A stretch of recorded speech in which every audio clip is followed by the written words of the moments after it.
like to go ahead and get started. We'd like to welcome everyone that's in our council chambers tonight and all those millions who are watching out in TV land. Before we get started, we've asked Steve Wilson to come give our motivational talk and prayer. If you'd like to come on up. Thank you. Thank you, Mayor Layson. And you want the prayer first? It's your. Is there an order? Go right I don't know however what you the want to order do it. is. Usually you can do your motivation, and we'll have your prayer. Okay. How's that? All right. Unless you need a Well, little first of all, thank you, Mayor Layson and Stacy Beck and all of the councilmen for allowing me the opportunity to just share with you a few thoughts. Her name was Tarja Serena Torgerson Evanson. She was born in 1822 in a little hamlet called Naps, Norway, near the booming metropolis of Risør, which is another non-existent town in Norway.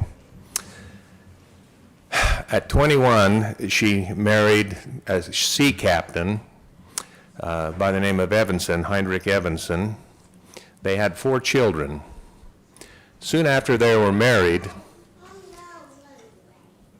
Mormon LDS missionaries contacted them, taught them the gospel of the Church of Jesus Christ of Latter-day Saints, and they joined that church. She, Serena, we call her, was the very first female convert to the Church of Jesus Christ of Latter-day Saints in Norway.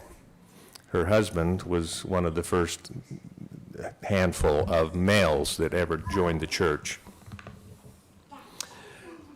They made the decision as a family to come to Utah and join with the Latter-day Saints. Sadly, her husband, a few days before they were to leave, the ship that he captained was sunk and he drowned. She was left a widow then with 4 young children, but was determined, despite animosity and difficulties from her family, to go ahead and continue and come to America and come to Utah. Her brother offered her an entire bag of gold coin if she would denounce the church and stay in Norway. She chose not to do that. So she boarded a ship with her 4 children, started over to America. On the trip, one of her daughters died and was buried at sea. She continued on. She never spoke a word of English, nor did any of her children. They landed in New Orleans, got on took a boat to St. Louis up the Mississippi River, and trekked across the plains of Western America and came to Utah. As a widow, not speaking any English, Brigham Young invited a guy named Archibald Gardner, whom some of you may have heard of, to take this Norwegian widow as wife, and he chose her then to be his 7th wife of 11. And Archibald Gardner then was asked by Brigham Young to come to a community of Spanish Fork, Utah, and build a sawmill, because the saints that were living in Spanish Fork did not have material to build homes, and so they dug dugouts, little caves down in the river bottoms, and that's where they lived until Archibald Gardner was able to come and build a sawmill on 4th South and 1st East, dug a canal and built an irrigation system to bring water from the Spanish Fork River to run the sawmill to provide lumber for the saints to build homes. And then he went to Leland and he was a miller by trade, and planned and executed a mill in Leland, which is still standing and still operational. This was Archibald Gardner. And then he went, they didn't have a way to get across the Spanish Fork River, so he went out on South Main Street and built a bridge over the river. That bridge has been rebuilt a couple of times, but he was the first. Well, Serena did not speak any English, but she came and built, Archibald built her a home on 1st East and 4th South, and then he built another home across from his mill and across from the Bishop's storehouse, and those two Gardner homes are still there. Serena's home is still there. She later moved to Leland to be closer to her children. The point of all this is that we as Spanish Fork residents sometimes don't appreciate the sacrifice, the commitment, the bravery of the founders of this great community that we live in. Serena was a saint. She was my great-great-grandmother.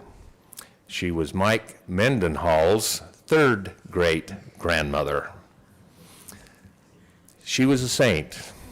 She was a pioneer. She helped, and her husband Archibald Gardner helped lay the foundation for the great community that we now live in. And as we celebrate the 24th of July, the Pioneer celebration, Pioneer Day celebration, I think it's only appropriate that we say thank you to those who came before and made the kinds of sacrifices that Serena and Archibald and many others, countless others, gave to the settling of what we now consider the greatest community in the state of Utah. For me, it's the greatest community in the entire United States. And I have traveled the world, and I don't think there's a better place to live anywhere in the world than right here in Spanish Fork. So I appreciate so very much the opportunity to share that thought with you, even though I might have gone a little bit long, Stacy. But Good, thank you. and it wasn't really all that spiritual, but I hope that it was well received. So let us pray. Our kind, beloved Heavenly Father, with humility and gratitude in our hearts, we bow our heads before Thee as we gather together in this city council meeting atmosphere to give thanks to Thee, Heavenly Father, for the blessings that we all share. Indeed, we have much to be grateful for. And we give Thee thanks for the opportunity to do our small part to help make the Spanish Fork City and the surrounding areas and hamlets better places for us to live, to raise our children, to create ways to provide a living for our families and to enjoy the bounties that Thou hast blessed us with.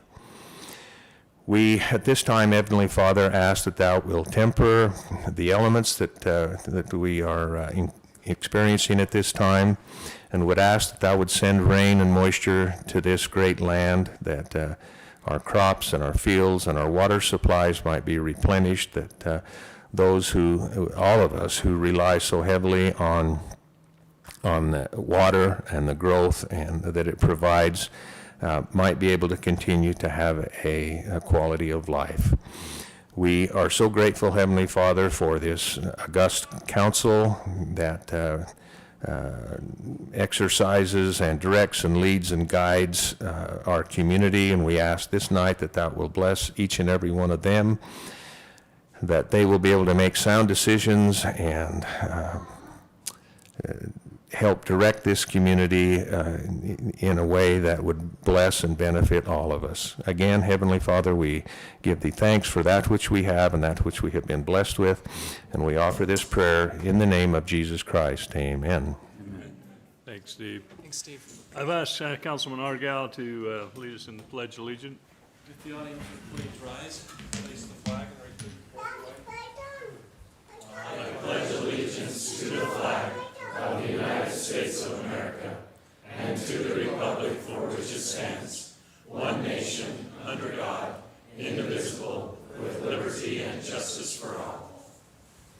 Thank you. You may be seated. Okay, I'm going to change the order up just a little bit. Since this is right in front of our, getting ready for our rodeo, so I think we ought to shout out a big yee-haw! Wear our hats, and I'm going to ask the rodeo committee to come up and tell us what's going on.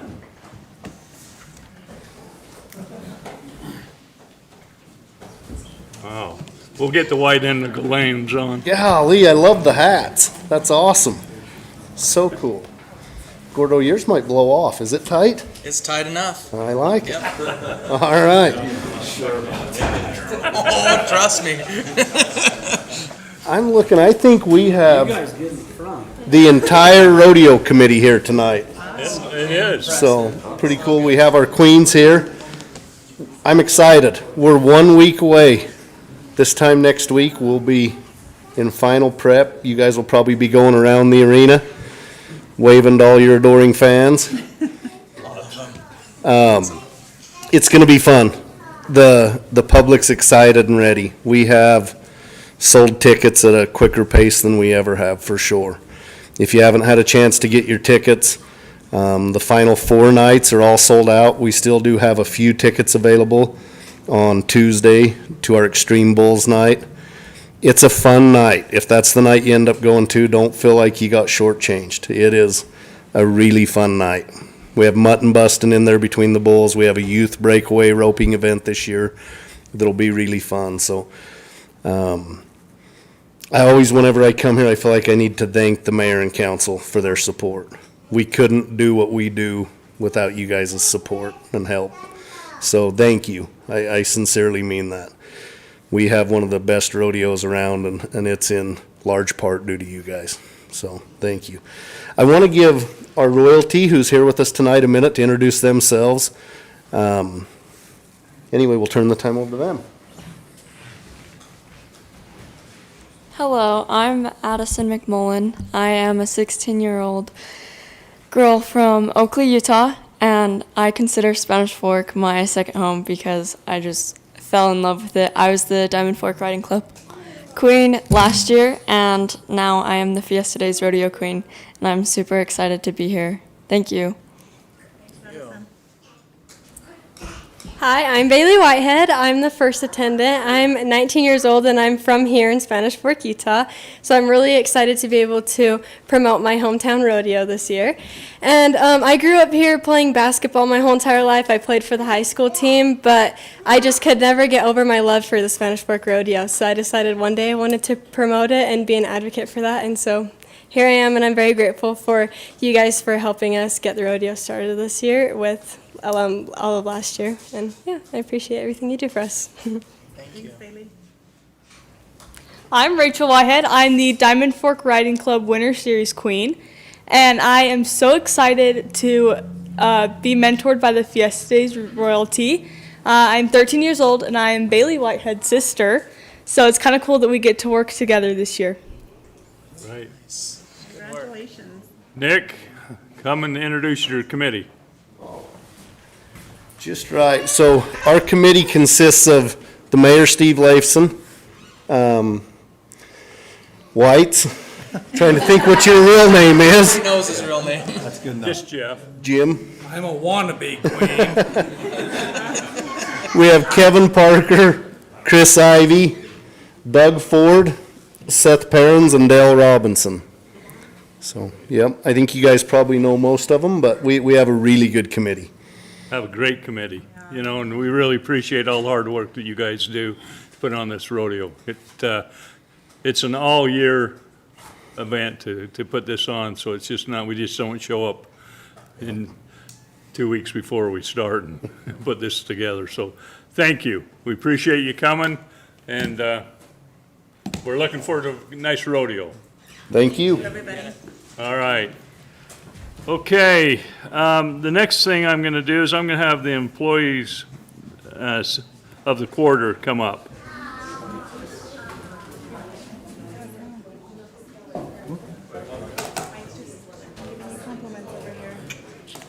Oh boy. I had it fit. I had it fitted. You did? No, I mowed the lawn in it. It just fitted in my head. Hold the lawn in it. How do I make this chair raw? Okay, I'd like to introduce Wyatt Chardine as employee of the quarter. He works in our wastewater division. He is over the inspection and cleaning part of our wastewater system and does a great job there. Really works hard and is organized and comes up with a lot of great ideas. I actually went and worked with him for a little more than half a day. Let's get started. He couldn't hang. Yeah, let's to do that. So you showed up with him. Yeah. Didn't suffer too much. Yeah, so it's 6 or 7 hours, and we saw a lot of crazy stuff, but it was still dark, and we're out checking the generators, and they had a clipboard there, and he's filling out all the information from the generator on the clipboard, and I just made a comment. I was like, man, it'd be nice if we had like an app on a phone or something that you could just enter this information. And that night, he went and got this program called Google Forms and figured out how to use it and made the form, and next day came in and we had this form to get all this information. So that's what kind of employee we have here with, what's his name? Rex. Rex? How are you doing, Rex? Anyway. So one of the reasons, though, he is here as an employee of the quarter is he was here in the kind of the northwest part of the blocks and driving down the road and noticed a fellow laying down in the road. A lot of people gathered around. He pulls over, jumps out, runs over, and starts CPR on this fellow. And because of his quick action, he was able to preserve his life until the ambulance could get there and take care of him. And so a real hero in that regards, but he's really a hero every day. He does such a great job for the city, and we just really appreciate him. Do you want to say anything? Good job.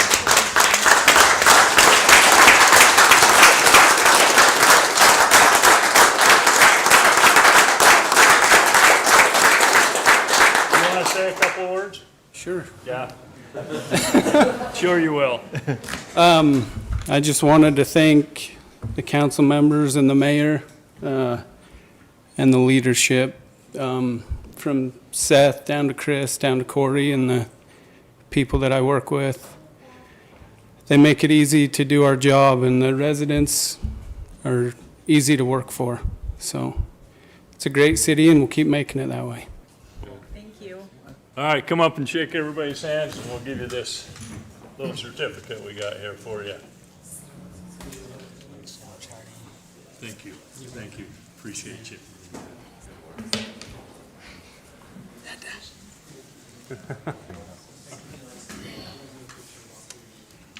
There you go. Buddy.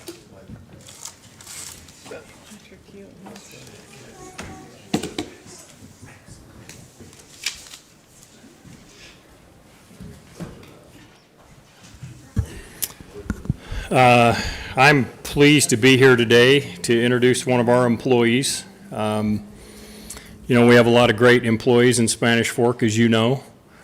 Every once in a while you get one that's really special. And all of them are special, but this young man is particularly special. Has a lot of skills, and everybody knows him throughout the entire city because he operates in everybody's divisions and departments. But particularly this last year, as you guys know, we had this little project on the hill called Adventure Heights that was going on, and Cody it's interesting that he knows more than the guys that are doing the installation of some of the systems. And he was an integral part in making sure that was done correctly. We're still having some challenges with it today, but we have somebody there that we trust and know what's going on. But I would like to turn just a minute over to Bill Bushman to talk about some details about Cody. Bill's his supervisor, as you know, and I'd like him to come and share a couple thoughts with you about Cody. Shall we bring Cody up? Yeah, I just wanted you to come first. And then we'll bring him up, let him stand here next to you, and hold your hand. I could use it. You'll be all right. I'll be all right.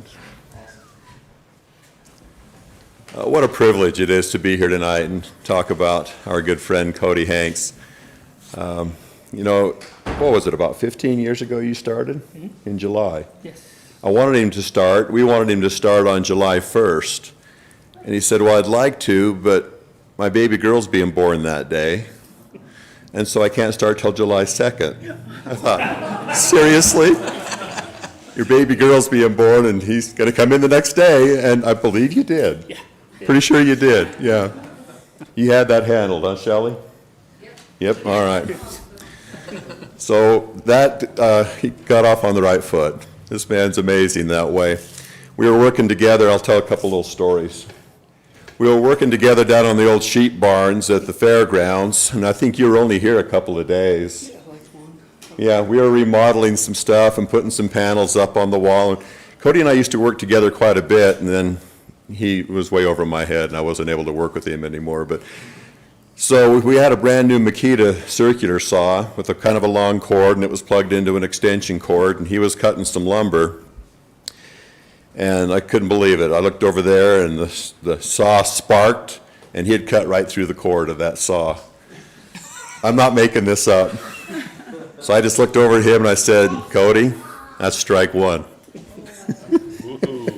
He thought I was being serious, and I was. But I don't know that there's ever been a strike two. There's been a close call. So one time, a few years ago, he was hauling some trash cans down over the railroad tracks on North Main, and they went over the bump, and they weren't secured so well, so they bounced out the back of his pickup truck and actually caused an accident. So next time I saw him, I think I said, that's strike two. Yeah, I was going to raise my hand. I know I'm new. I'm getting there. I'm getting there. We got the Fiesta committee out there, you know. I'm getting there. Yeah. My point is this. I don't think there's ever going to be a strike three.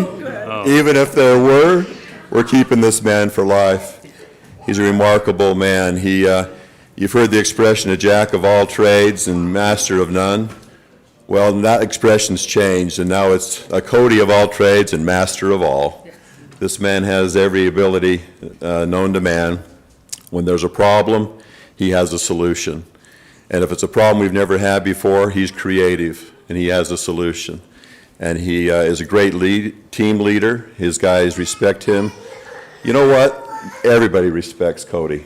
Everybody.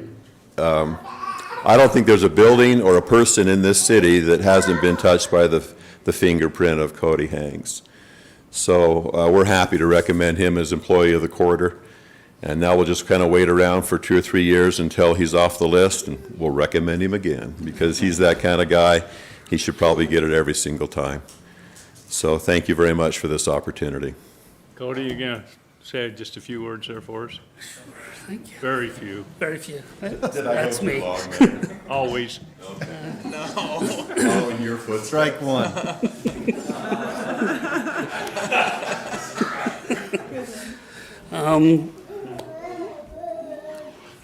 Yeah, I love my job. I love where I work. I love everything about Spanish Fork City, from the leadership on down to just everything. So I'm always grateful to come to work, and I'm grateful for my job.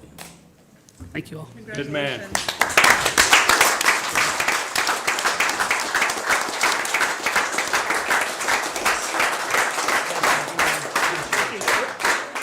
Leave my stuff alone, will you?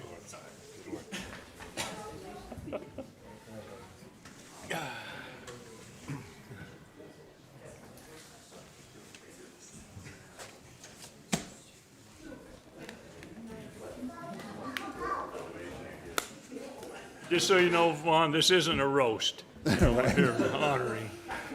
I don't really have anything negative to say about Anna, only positive things. Anna Berge is our lead prosecutor in our office, so she handles the most difficult cases, the most serious cases that we have, and she is, as was recommended to you, she's professional, she's competent, she's thorough. I could say a lot of good qualities about Anna, but I want to just maybe give you one example. She did a recent jury trial in a domestic violence case, and it was a difficult case. She had to file lots of motions ahead of time, and during the trial, she had to cross-examine the witness, and at the end of the trial, the defense attorney, her opponent, complimented her on he'd never seen such an effective cross-examination. So I think that speaks highly that you have a defense attorney say that about her. Also, we're probably the smallest department in the city, and she was nominated as an employee of the quarter and is here tonight. So I think that says a lot about her as well. So I just thankful that she's here. She's the heart of our office. If we lost Anna, we'd all be lost. So come on up, Anna. Come on up.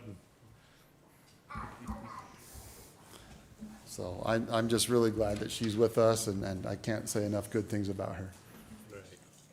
Well, thank you, everybody. It's a privilege to be here tonight, and without the team effort, I would not be successful. I'm honored to be here tonight. Thank you.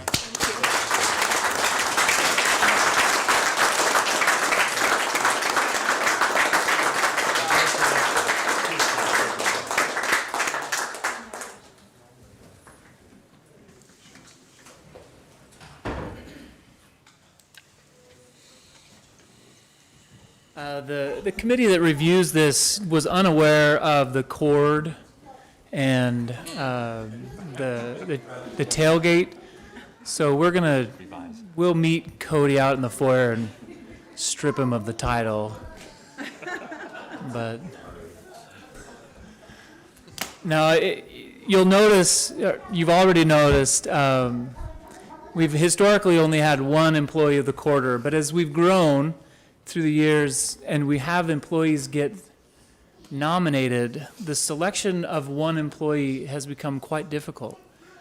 And the nominations are significant. It's not just so-and-so is a great employee because they, one little thing.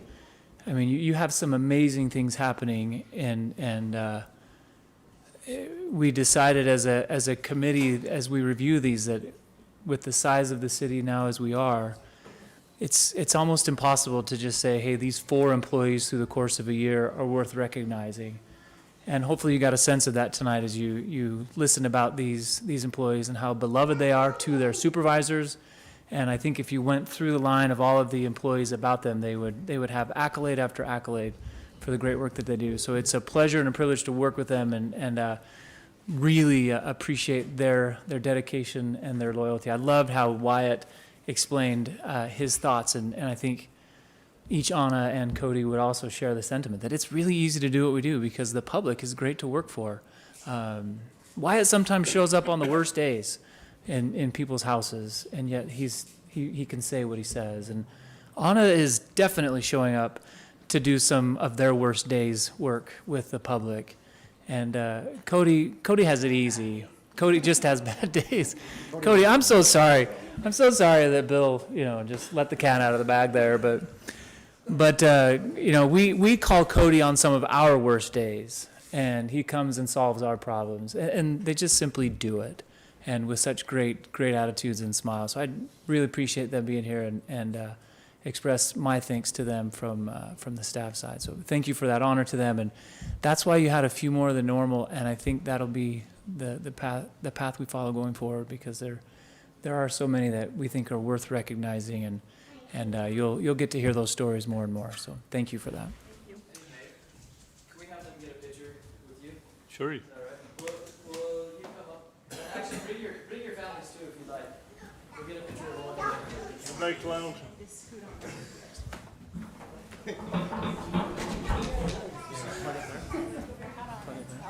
Yeah, you gotta leave your hat on. Really? You're first. Just stand right there. Right in your front here. There. Yeah. Slide over just a little more. Yeah, can you get a whole fan? Come on over here. Don't be shy or bashful. We don't bite. You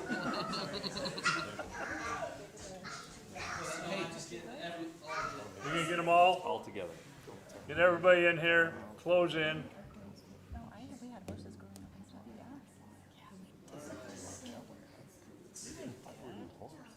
3, 2, 1. 3, 2, 1, and then. All right, thank you guys. Congratulations.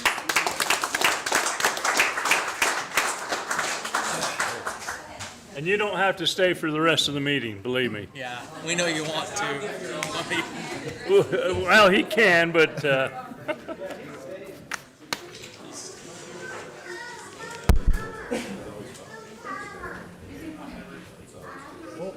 okay, I'm going to change things up again from the agenda. Dale will open the door and let them out. I'm going to have the Fiesta Days Committee come up.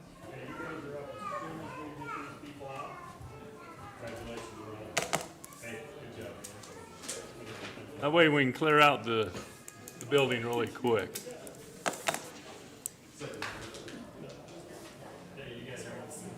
Come on, you are on.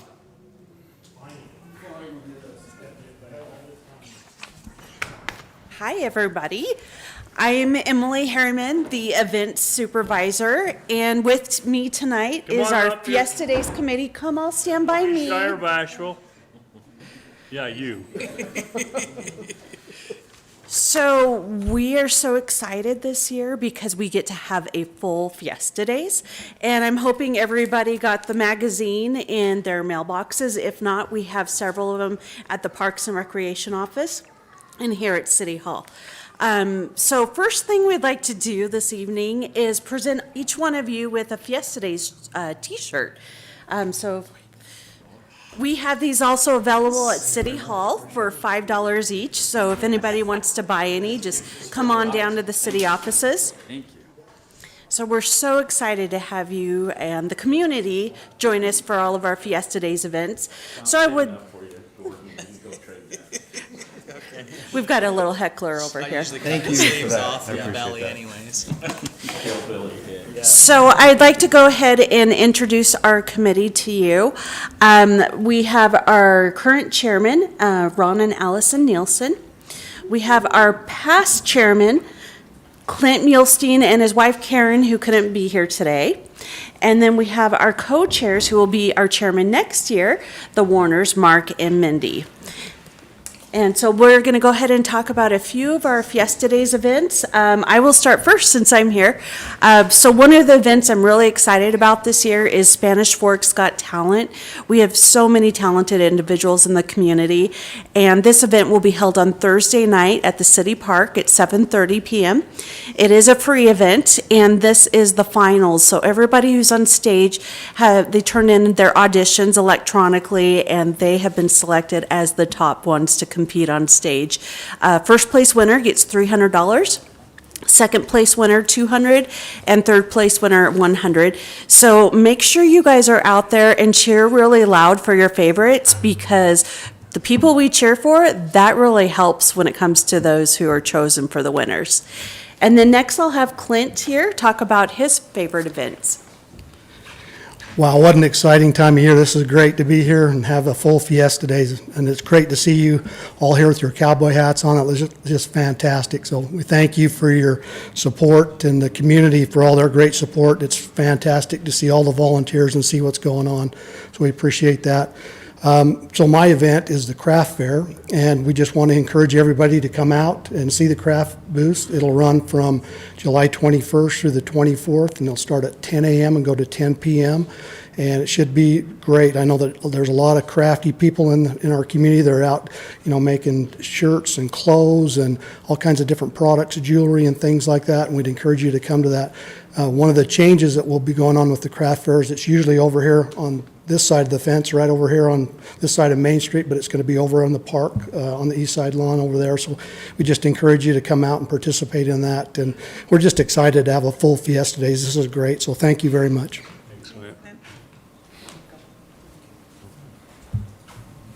I'm Allison. My event that I want to talk about is Pyro Musical.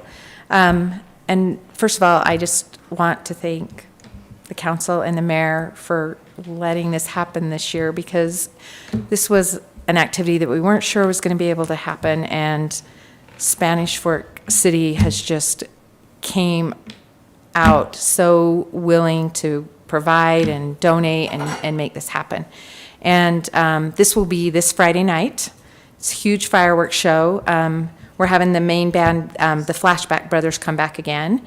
But even kind of more exciting, we're going to have a local guy that will do the pre-show starting at 6. Pat Swenson is going to be there and entertain us. So we're just hoping that everyone can come out and enjoy. The food trucks will be there, lots of choices. The band will be fun to shake your booty to, I guess, and watch the fireworks. Oh, I'm Ron. I'd like to say I am extremely excited. I'm just happy to be able to stand before you without a face covering and just express the gratitude again for everything you guys have done. The employees of Spanish Fork City, it's amazing. Thank you. I'd like to talk about the car show. It'll be Saturday, the 17th, and it'll start at 8 a.m. Come and enjoy it. There's, like I said in my interview, there's one I'm going to buy. Allison doesn't know it yet, but it's going to be mine. So come and enjoy. Thank you. I'm Mindy, and I am excited to be here too. The thing that I wanted to talk about is the thing that I'm most excited about is the Children's Parade. We have had a great response to it. We've got a lot of children that are going to be in it. Saturday morning, 9 o'clock, straight down Center Street from Park School. And I think it's going to be exciting. We even have Brandon roped in to be the announcer, parade announcer. I thought you wanted to be successful. Well, it's an experiment. If he goofs it up, it'll be you, Mayor, next year. Yeah. Hello, I'm Mark Warner, and I'm excited also that we're having a full Fiesta Days, because I grew up in this city with a full Fiesta Days all the time. One event out of many that I'm really excited about this year is the flag retirement. I've always attended those, and they're very patriotic, and on our interview, I challenged everybody to go, to attend, to bring your kids, bring your grandkids, and watch this, and I challenged them all not to shed a tear during a flag retirement ceremony. So I'd like to invite you all to that. Thank you. Next, we want to take just a minute and introduce our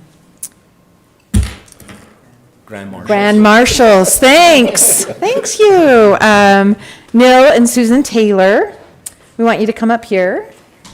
We're super excited to have them, and this has been a year in waiting, because they were going to be the Grand Marshals last year. So when we contacted them this year, she's like, well, we doing that again? And we said, yeah, we didn't do it last year. So we want to present them each with these chairs with their names on the back, and we invite them to bring them to all the events. Very cool. And everybody make sure that you go up to them and say hi and introduce yourselves. And Susan and Neil, do you have anything you want to do just quickly to introduce yourselves? Yes, they do. Yes, you do. I've never heard you not have some word to say, Neil, so don't do that.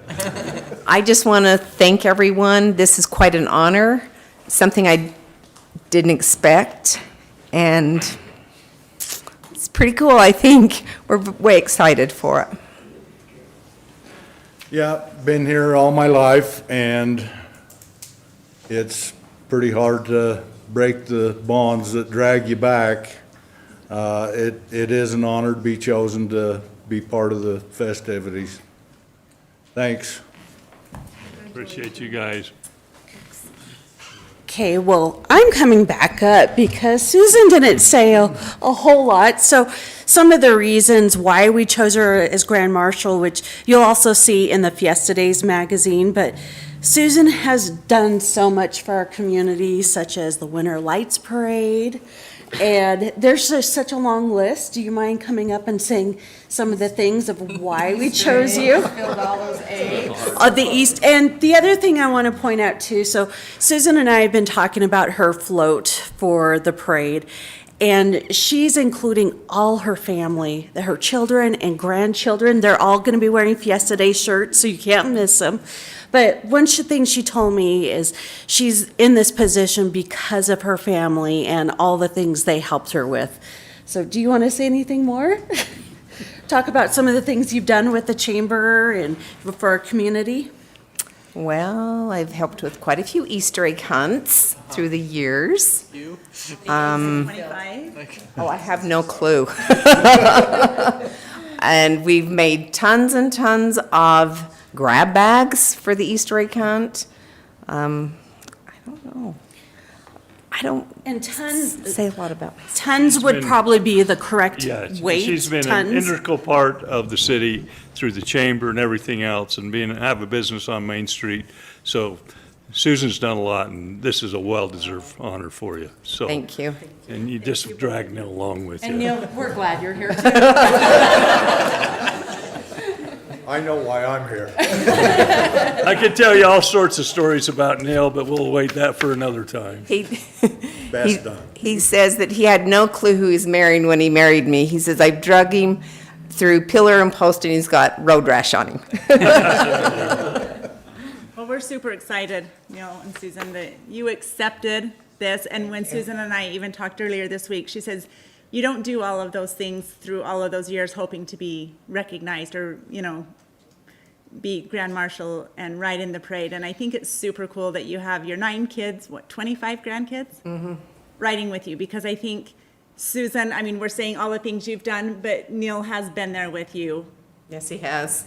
He's been a great support. Behind the scenes, and that's super important. So thank you, both of you. We appreciate your volunteerism. We feel very honored. Thank you. Appreciate you guys.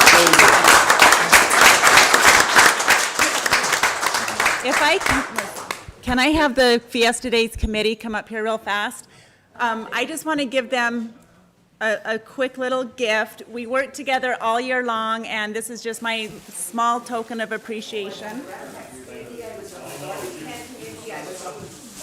And Slaymaker, you too.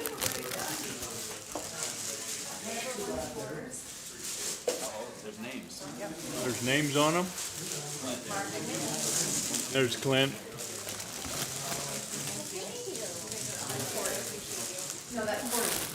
Here's yours, Clint, right here. Thank you.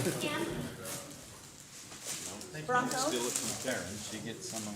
Calling Bronco. Yeah. Two. I will. Good job, Clint. Thank you. Bronco, nice job. Where are you going? All right, let's get back to a little normal agenda. We'll move on to public comments. If there's anyone from the public that'd like to come up and address the mayor and the council, you're welcome to come up. And you get your 3 minutes. Yep.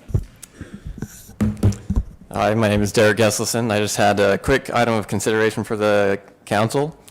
So just wanted to start with a little bit of context. So as everyone knows, Utah is in the midst of a terrible drought. So elected leaders throughout the state have asked citizens to do their part to minimize their water usage in whatever ways possible, which has ultimately brought the conversation to number one activity that consumes our water supply, which is sprinklers and irrigation. Spanish Fork citizens did well to preserve our pressurized irrigation usage and saved over 13 million gallons of water between April and May of this year compared to 2020, despite our large growth as a city. However, this effort was heavily shouldered by the existing citizens of Spanish Fork and was offset in many ways by the new coming citizens. This is because those who move into a new home in Spanish Fork are actually incentivized to use more water than everyone else. Spanish Fork has a deal with most or all the developers building new homes in the city to add $2,500 to the mortgage, with the connected stipulation that will allow citizens to receive that amount back from the city of Spanish Fork if they complete landscaping of their front yard within the first 12 months of owning the home. Being in Utah, most people will landscape their front yard as well as their backyards with grass. When they do so, whether it be sod or seed, they are recommended to water the lawn 3 times per day in order to keep the grass alive, take root, and grow. Existing lawns are recommended to be watered once every other day, which means newly laid lawns are being watered 6 times as often as the average lawn. So while citizens want to do their part, they are incentivized to do this by the city of Spanish Fork. Instead, I propose that the city of Spanish Fork offer these new build citizens the $2,500 as an incentive to not finish their front yards, or at the very least to not plant grass until next spring. This will yield savings of millions more gallons of water every month compared to our current approach, especially as the days get hotter and these citizens feel an even greater need to keep their new grass watered. And as much as I would love to finish my front yard, I'm in a new build as well, and receive that $2,500 back from the city. I would rather do my part during this drought, and I think that would be a great approach to motivate newcomers to do the same. Thank you. Anyone else would like to come up and address the mayor of the council? Okay, seeing none, let's go to council comments. Councilman Argal. Thank you, Mayor. Just a couple of things. First of all, we had the Veterans Council. They just wanted to say thanks. They felt like the Memorial Day program went very well. Say thanks for our support for that. And things are going well. They're changing presidents, so there'll be a new president next time we meet. Also, just wanted to make a comment about our airport. We didn't have a board meeting because there wasn't a lot of things on the agenda, but we did discuss a few things. Our airport in Spanish Fork is growing so fast, you can't believe. 3 brand new big hangars that are going up that'll support many styles of planes that are coming, jets.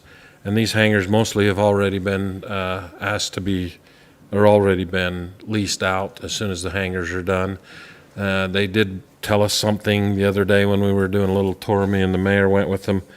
Our FBO down there, Steve Wilson, is building these hangars along with support from other financial people. But he made the comment to us that a while back he ordered the metal for these buildings to be built, which is a huge yes thing, because right now, as you know, lumber and metal and other things are very hard to get, so we'll be able to finish these hangars. And then just wanted to make a note, when we were doing a tour, we have a flying club down there, and it was mentioned that they'd been there for a long time. And so when I went back and looked up their page, they have a page on Facebook, and our flying club started October 22nd, 1941. So they'll be there 80 years come October, which is unreal. Probably one of the oldest in at least the western United States, if not the United States. Still active. They still have 3 planes down there, and continue. They have approximately 35 members, and they support our airport very much so, and grateful, kind of some heritage there. But anyway, thank you, Mayor. That's all I have. Councilman Gordon. Thank you, Mayor. Just wanted to welcome Councilman Marshall to his first city council meeting. And where's your hat? I took my hat off just to you to tip your cap to tip to me. my cap to you. But appreciate it. All joking aside, Shane's mom passed a few days ago, and so condolences to him. But mostly pointing that out because it's a tribute that he's here tonight and fulfilling a commitment to be here. So credit to you, Shane. We're excited to be working with you. The other thing I wanted to point out, or maybe mention, Mayor, was I get a lot of people that come up to me and say, oh my gosh, you guys, it's crunch time, huh? Fiesta days. What most people don't realize is that I sit back and enjoy the ride. Stacy really shoulders a lot of Fiesta days for for the rest of us. And so thanks, Stacy, for all you do for the Fiesta Days. I know it takes all year long, and I know how much effort you put into it with your committee, and so just wanted to publicly shout out how grateful I am for you. Thank you. Mayor? Well, those cookies really work. So, No cookies yet. yeah, they're coming. That's all I have. Thanks. Councilman Mendenhall. Thank you, Mayor. Yeah, to piggyback on a couple things Brandon said, yeah, welcome Shane, excited to have you, and his commitment here tonight with certainly a loss in his family, and a commitment last night to a Meet the Candidates event where I'm sure there were other things on your mind, definitely, but all of Spanish Fork and our minds and hearts are with you too. So great family and a great loss to the community. Then, the Fiesta Days Committee, I wanted to say it before they left, but they can see it on TV. Stacy called me up a couple weeks ago and asked if I'd do some interviews and not curse while I was doing the interviews, which is always a hard thing for me. But the Nielsen's, the Warners, and the Mulesteins got to interview them along with Stacy and Bronco Hunter and Emily Harriman and Nick Hanks and then Steve Wilson as well. You saw them all here tonight, but got to interview them on Channel 17 and just say, hey, what's going on? Tell us about what's coming up, and then and then honor them a little bit on TV. And it was just the thing that stood out more than anything was the T-shirts, the motto that is this year in Spanish Fork, growing together. It was so cool to hear all those chair people talk about that tagline and growing together, and they brought up a lot of different aspects of it. But the overarching one was, you just heard how long they've been here and how they grew up with Fiesta Days and how much they love it and appreciate it, and a lot of their good memories are of Fiesta Days. But they said there's a lot of new people in our city that haven't experienced Fiesta Days or maybe haven't taken full advantage of it. And so I think it was Mrs. Nielsen, Allison said, especially about the parade, said, hey, the parade now, think about it. We used to have parades and there were, 5,000 and 10,000 people in Spanish Fork, and you had a parade route that you went up and down. And so you set up your chairs and this is where you go because it's your family tradition and stuff. And she said, now think about that. Now we're up to 44,000 people in Spanish Fork. And in all aspects, some of those people want to come see the parade. And so she said, make room for those people and make new traditions and let them sit by your family and get to know them. And it just went really well with growing together of making sure to invite those people that are newer to Spanish Fork and come party with us for the next couple of weeks. And again, like Brandon said, Stacy, thanks for shouldering this. It is a big deal, and you've done awesome in bringing it to this point. And I hope you have a lot of Diet Coke on hand. You're going to need it to get through everything. So excited, really excited about Fiesta Days. My Active and Healthy Fit City Minute is twofold. I sent some pictures to Tyler and Nick, but first, okay, here we'll go with this first. Here is the boys basketball team, the Spanish Fork Dons, doing their best in helping us take down chairs and tables at the senior center. This was yesterday morning. Verna Jo called up, who does a fantastic job. I mean, there's Verna Jo stepping in right there, getting the chairs herself. But she simply called and said, hey, we've got to hurry and get this taken care of for the floor to be cleaned and be ready for the baby contest that's coming up. And so Coach Johnson, Garrett Johnson, down at the high school, reached out, which is always how cool stuff happens in our community. We get an email that says, hey, how can we help? And that's what happened. And we had this opportunity where Verna Jo called and said, hey, I need help doing this. So they got done with their session in the weight room. Brandon, you don't know what that is, but that's where you lift some weights. And then they came and lifted some chairs. And I promised them, Mayor, I don't know if this was a good promise or not, but what I did say is, hey, with this kind of karma of you guys helping the senior citizens out, I guarantee you're going to have a better free throw percentage than the mayor did in. That's not saying a lot. Oh, okay. The bar's low for that? Well, no, if it would have been a three-point line, if they'd let me shoot the foul shot from the three-point line, I'd be 100%. Would have been money, yeah. Okay. But thanks to those young men to come out and help their community. Verna Jo gave them a little bit of a talk that she got emotional, and it was just cool to see these boys understand what they really helped with and who they really helped and who they were thinking of when they were doing that. And then you saw the picture where they even let her get in on the yell at the end. So it was cool to see, and they're committed to helping them out, helping us out at the senior center as many times as they need to go up and down. They said, give us a call and we'll be there, which is just the way of Spanish Fork. So very cool. The other one, the state tournament baseball has been happening a lot in Spanish Fork these last couple of weeks. So Bronco, I think he left, but Dale's here. Man, your staff has just been crazy busy with that. Credit to them keeping everything straight, keeping the fields good and everything else. And again, showing off how great our city is at programs like that. A councilman from American Fork texted me last week and said, hey, I'm in your lovely town for some great baseball tournaments, making sure we spend some good money here for those sales tax dollars. We're going to be taking the team out for ice cream afterwards. I need the best place in Spanish Fork that would be open around 8:30. Any recommendations? So I gave him a few recommendations, and then he left me with, at 9 p.m., he texted me again, left some good money at Glades. You guys run an awesome program, learned some great things from your staff that we could use in AF. Should be very proud of an amazing rec program. So just as a heads up, that's somebody that deals with their city on a close basis day to day up in AF, and he had nothing but good to say about how we ran that program. And thanks for, don't share too many secrets with them, Dale, but they can share some of those secrets with them. So it's cool to show off that to them. Now the Chamber of Commerce Director Heather Youd is here. Are we calling you president or director or just? I answer to whatever. Whatever. Even hey you. Heather is here for the Chamber of Commerce. So we're really excited for July. It's one of our favorite months. For the Business of the Month this year, Shelley Jamison Holmes, she's our Business of the Month winner.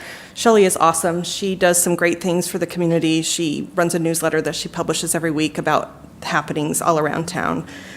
She's a great realtor to go on top of that. So we're thrilled to have Shelley as part of the chamber. Tomorrow is our new networking luncheon for July, and it's going to be unique. We had someone reach out to the family that is in charge of, I don't know if they own the park or in charge of it, but it's the Jones Hughes Heritage Pioneer Park, which is right next to Barry's. So we're going to have our lunch there tomorrow. It's going to be sponsored by Griffles. Thursday, sorry, my days are mixed up. You're right, it is Thursday, it's the 15th. We will have no food trucks during Fiesta days because obviously there's way more fun things to do, right? Sidewalk sales are running from July 21st to the 24th. It's technically run down Main Street, but I know all of the stores around town put something out as part of their sidewalk sales. And as kind of a new event this year, the chamber is, we're wanting to get more people into more businesses. So we're starting a new event. It's a poker run. So we have some great prizes that have been donated. It doesn't cost anything, and all you have to do is go and print out a card from our website, SpanishForkChamber.com, and you can take it to any of those participating businesses, draw a card, and stamp it. Your best hand wins. So you just turn those into the chamber office. So it should be really fun. Great way to get people in, get new customers, and see new businesses. So. The last thing I have, the farmers market starts on July 31st. We're really excited because of the situation with the construction here. We are moving the market. It will be down. There's an empty lot just right across from the Justice Center. And honestly, I think it will be ideal. It's a great spot, lots of room. We can spread out a little bit further. We do have COVID restrictions again this year, but with the new space, it should be a lot better. So please come. It's still on Center Street. You just have to drive a few blocks more. So we're really excited. We are having an information meeting for vendors tomorrow night. That's what I was thinking of. it will be here in the city council chambers. So it's at 7 o'clock. If you know of any vendors that want to come, please have them come. They can answer any questions that they have, sign them up, whatever they want. So that's all I have. Thank you. Thanks, Heather. That's all I have, Mayor. All right, Councilmember Beck. Well, I think I'm done. Just kidding. You think? But I think Fiesta Days has been covered. We're super excited. The mayor, the council, the staff, the police department. Lieutenant Slaymaker, you made a whole new roadmap for the parade. We didn't even talk about the parade. The setup is going to be a little bit different. So if you have entered the parade, you will be on Center Street or at Diamond Fork Junior High. Everything's going to line up right there and then go straight down. So there won't be so much commotion on 1150 East and down 180 South by the church. And we have great volunteers with the parade. So thank you, everybody who has helped. We are super excited. And thank you to Mike for those interviews. He did 4 different interviews, and they're all on SF17's YouTube page now, so you can watch them. And I think one thing that really unites our city, if you can't go to all of these Fiesta Days events for the 2 weeks, you can watch everything on SFCN, either on your TV or on YouTube. Everything's there, so you're not going to miss anything. You can see what's going on, so that's super great. And like Emily said, everybody in Spanish Fork, Salem, surrounding communities should have received a Fiesta Days magazine. You can reference the next 2 weeks for all of the events. And welcome, Shane. How do you like that end spot? It's great. Good, it's a good one. I'm going to clean up here in a second. Ooh, okay. And then just a final shout out, because it is primary elections for 2 open city council seats. And there are 11 people that will be on the ballot. Everyone should receive next week. And just kudos to all of those people who have put their hat in the ring to run. Campaigning is a beast, right? It's not easy. It's time consuming. It's expensive. You're out meeting people. You don't have all the information. You're trying to answer all the questions. So I would encourage our residents to get to know those who are campaigning. So you are electing someone who stands for your values, and because there's a lot of great choices. So thanks again to those people who are campaigning. And that's all I have. Councilman Marshall. Thank you. Do we need to put a clock up? Just to make sure I don't go too long? No, Mike. No, I'll let you know. Will you? Oh, yeah. I was actually asking for Mike.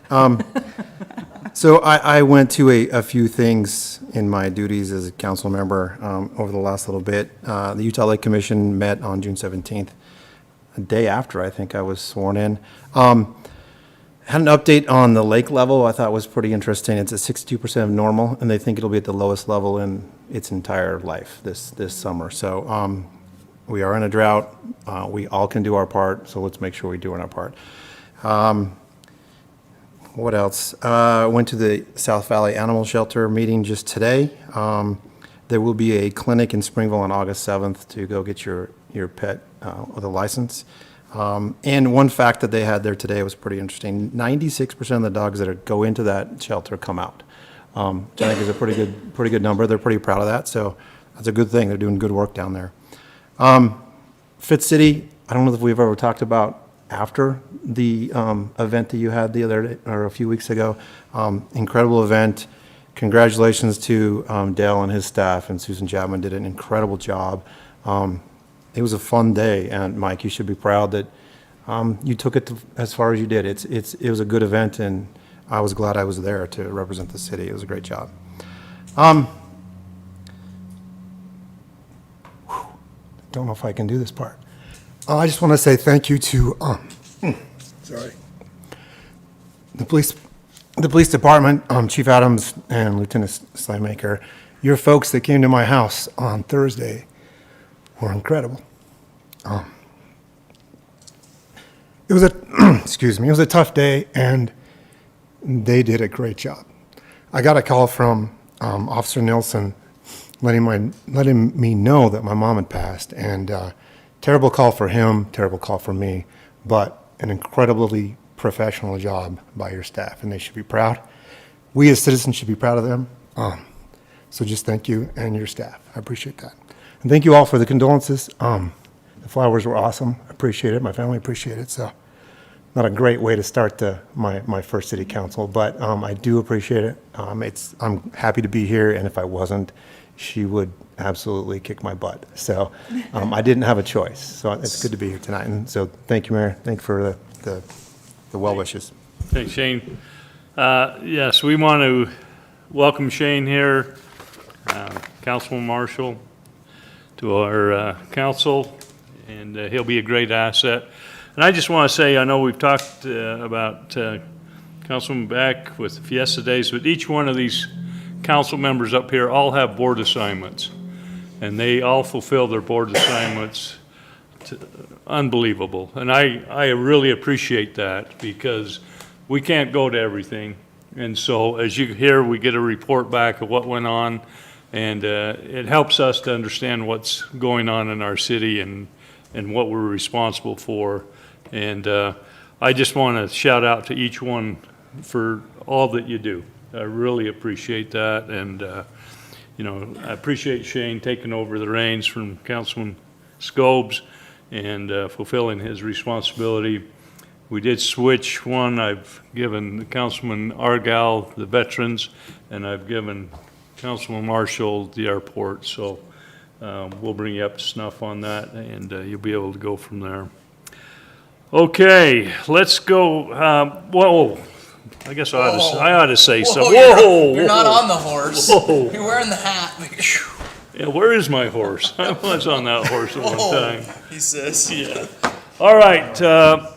Last night there was a Meet the Candidate night, and I'll tell you what, we've got 11 great people vying for our 2 council seats.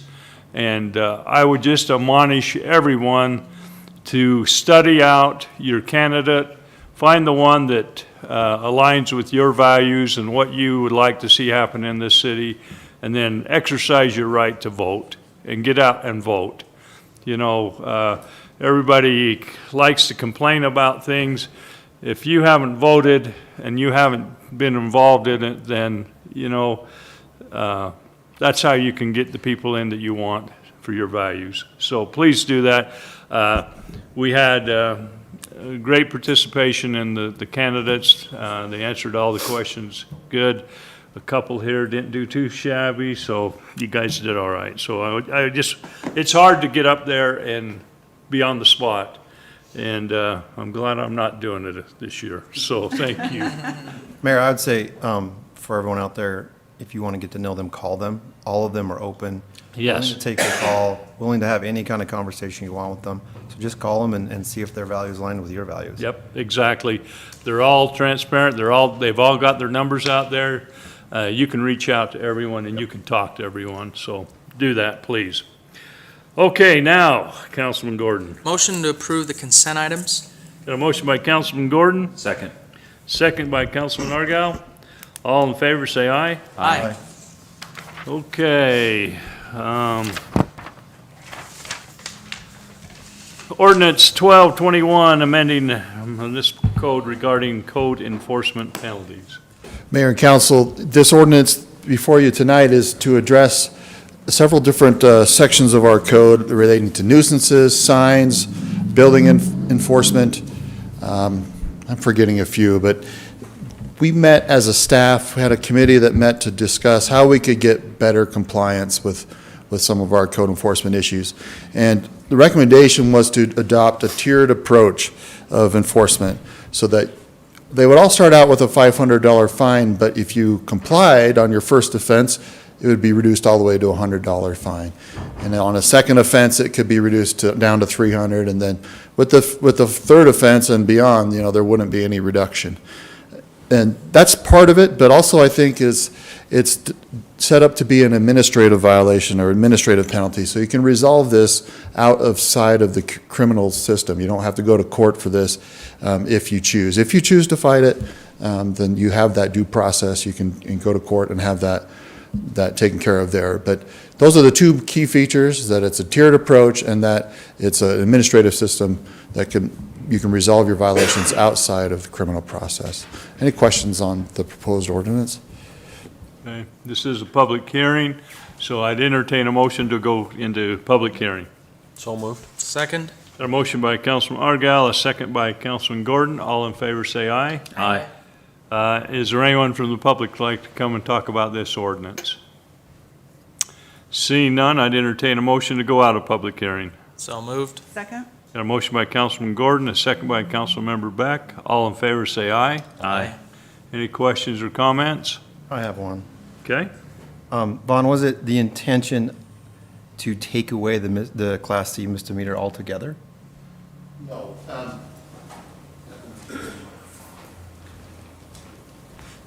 If you look at the ordinance, some of the sections, depending on what subject matter it is, some are infractions, some are Class C, and even some are Class B. For example, the business license is, where does it say it now? Class C misdemeanor. Violations of the auctioneer's one, which is also under business license, is an infraction. So we adjusted them based on what type of subject matter, but most nuisances were reduced to infractions. Land use violations are Class C misdemeanors. That's set forward in the state code, so. Okay. As I read through the violations section at the first of the ordinance, it says may be dealt with administratively and may result in a fine. And as you walk through that, it doesn't feel like there is still a misdemeanor penalty. So. It just looks like it's fine, and Right. and that was it. So under, where do you want to go? Let's look at. 504-160 violations. 60, okay, I got it. So this one is for the display of a business license. Violations may be dealt I with got you. administratively. I read that as the general violation. I No. understand it now. Okay. That one's just for Okay. business license display. So if I go through each one of Each those, section, there will be it'll different one. It'll be infraction, or it might be I'm with Class C, or it might be Class B. My bad. Thank you. No problem. Any other questions? If not, I'd entertain a motion. Motion to approve the ordinance 12-21, amending the Spanish Fork Municipal Code related to code enforcement penalties for the reasons set forth in the ordinance. Second? Got a motion by Councilman Gordon, a second by Councilmember Beck. This is a roll call vote. Councilman Argyle. Aye. Councilmember Beck. Aye. Councilman Gordon. Aye. Councilman Marshall. Aye. Councilman Mendenhall. Aye. Okay, that passes. Ordinance 1321, amending Title 15 land use. Mr. Mayor, thank you. I'd be happy to go through these one by one if you'd like, but just in case you don't want to do that, the changes that are presented tonight, I would say kind of fit into two different categories. One is really just housekeeping, and the other one is expressly intended to allow for a particular type of business to, in my view, most properly find a home in our zoning code to accommodate it at a particular location here in the community that's currently zoned Industrial 1. That is the meat processing facility land use that we're proposing to create a new definition for and a new home for in the Industrial 1 zone as a conditional use. Again, I'd be happy to go through these one by one if you'd like, but maybe in lieu of that, I'll just mention that the Planning Commission had an opportunity to discuss these in a couple of different meetings and has recommended that they be approved in this particular form. Okay, it's a public hearing, so we might have some questions after. I'd entertain a motion to go into public hearing. So moved. Got a motion by Councilman Second. Mendenhall, a second by Councilman Gordon. All in favor, say aye. Aye. Anyone that'd like to discuss this ordinance, you're welcome to come up. Seeing none, I'd entertain a motion to go out of public hearing. So moved. Second. Got a motion by Councilman Argyle, a second by Councilman Gordon. All in favor, say aye. Aye. Any questions or comments on this? Yes, but I'm scared to now. Oh, ask. My comment before Shane goes will just Please. be that the Planning Commission, as Dave brought up, appreciate all their hard work and discussion on this, going through that stuff. I know can get a little tedious, but watching it and reading their minutes, there's good discussion on all these and what they mean to our city and not just maybe sometimes talking about agriculture uses as a as a tagline in our city, but actually making it so it's possible to still have that stuff. Because you hear it being, a city can grow out of that stuff, and you hear some cities that do that and then kind of wish they didn't. So I think this is cool, and they did some good work on this. Dave, come on up.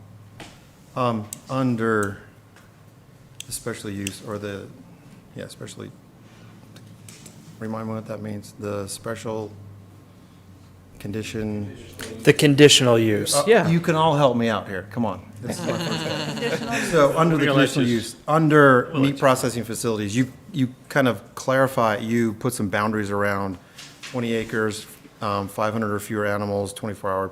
What if it falls outside of that? Do you not need a special use permit? If it falls outside of that, then it would not be permitted. It just would not be permitted. Exactly, So it has so- to be under that.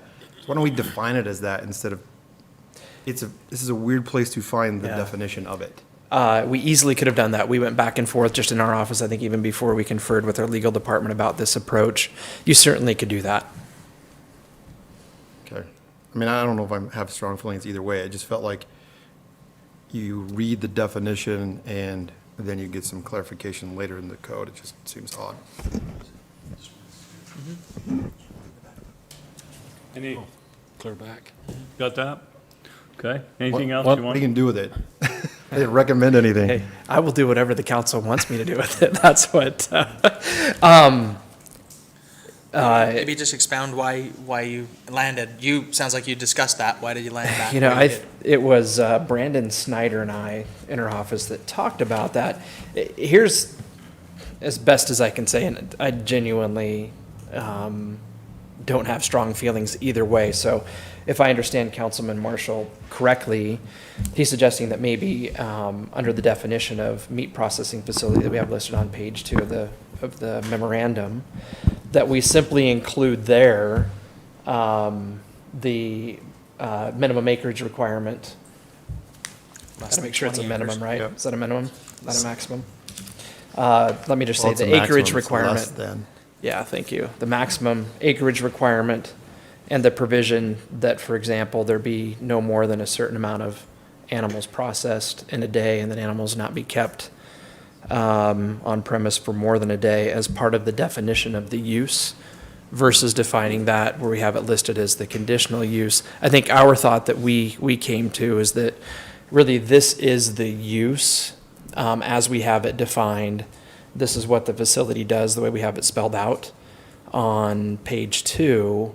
But as it would be permitted as a conditional use in the zone, it would be that use subject to those kind of clarifying requirements. But we could just as easily build Because them. it's not a use, so because meat processing facilities isn't a general use, if someone had a site smaller than that or larger than that and wanted to process 1,000 cows or animals, they just couldn't do it. It doesn't tell, I don't think it tells me that you couldn't do that because it's not in the definition. I would rather see it in the definition. Okay. We can certainly do that. I Very specific and very clear what we are calling a meat processing facility. got it. So in your motion, would you like to have that included in your? Oh, I don't man. think he wants to make a motion, but you can practice. I have a couple questions before you make a motion. Okay. So I had some concerns. Is it Mike? Would you come up? So I had a couple of concerns concerning when we actually did the zoning of the place. Okay. Retail, so are you Mike? I am Is that Mike, right? Okay, yes, so yep. you run the office in Basin? In Payson, yeah. Okay, please correct. continue to run that, so we have a retail spot. Yes. To continue, because people in our community continue to, I'm sure you get cows and sheep there a lot. And most of my questions are answered. I spent some time with Dave Anderson concerning traffic and stuff like that, because I believe it is going to increase the traffic. I do have a request. This is Spanish Fork. Please, I know you're going to be running your facilities. I know you have regulations and stuff like that, but it is Spanish Fork. Please keep your facility clean, inside and out. And that may sound stupid for a feed yard, but I've been to the feed yards. I've seen the feed yards that are clean and take care of their animals and stuff like that, and that was one of my concerns. Sure. And I know I'm excited about what you're bringing here, that it's family-owned and that kind of stuff, and I hope it stays that way, family-owned. Was upset when they sold the Logan plant to JBI, because that was a good plant, and now it's run by a very large corporation. But anyway, just wanted to make that comment. Sure. And our goal is to, have a clean facility.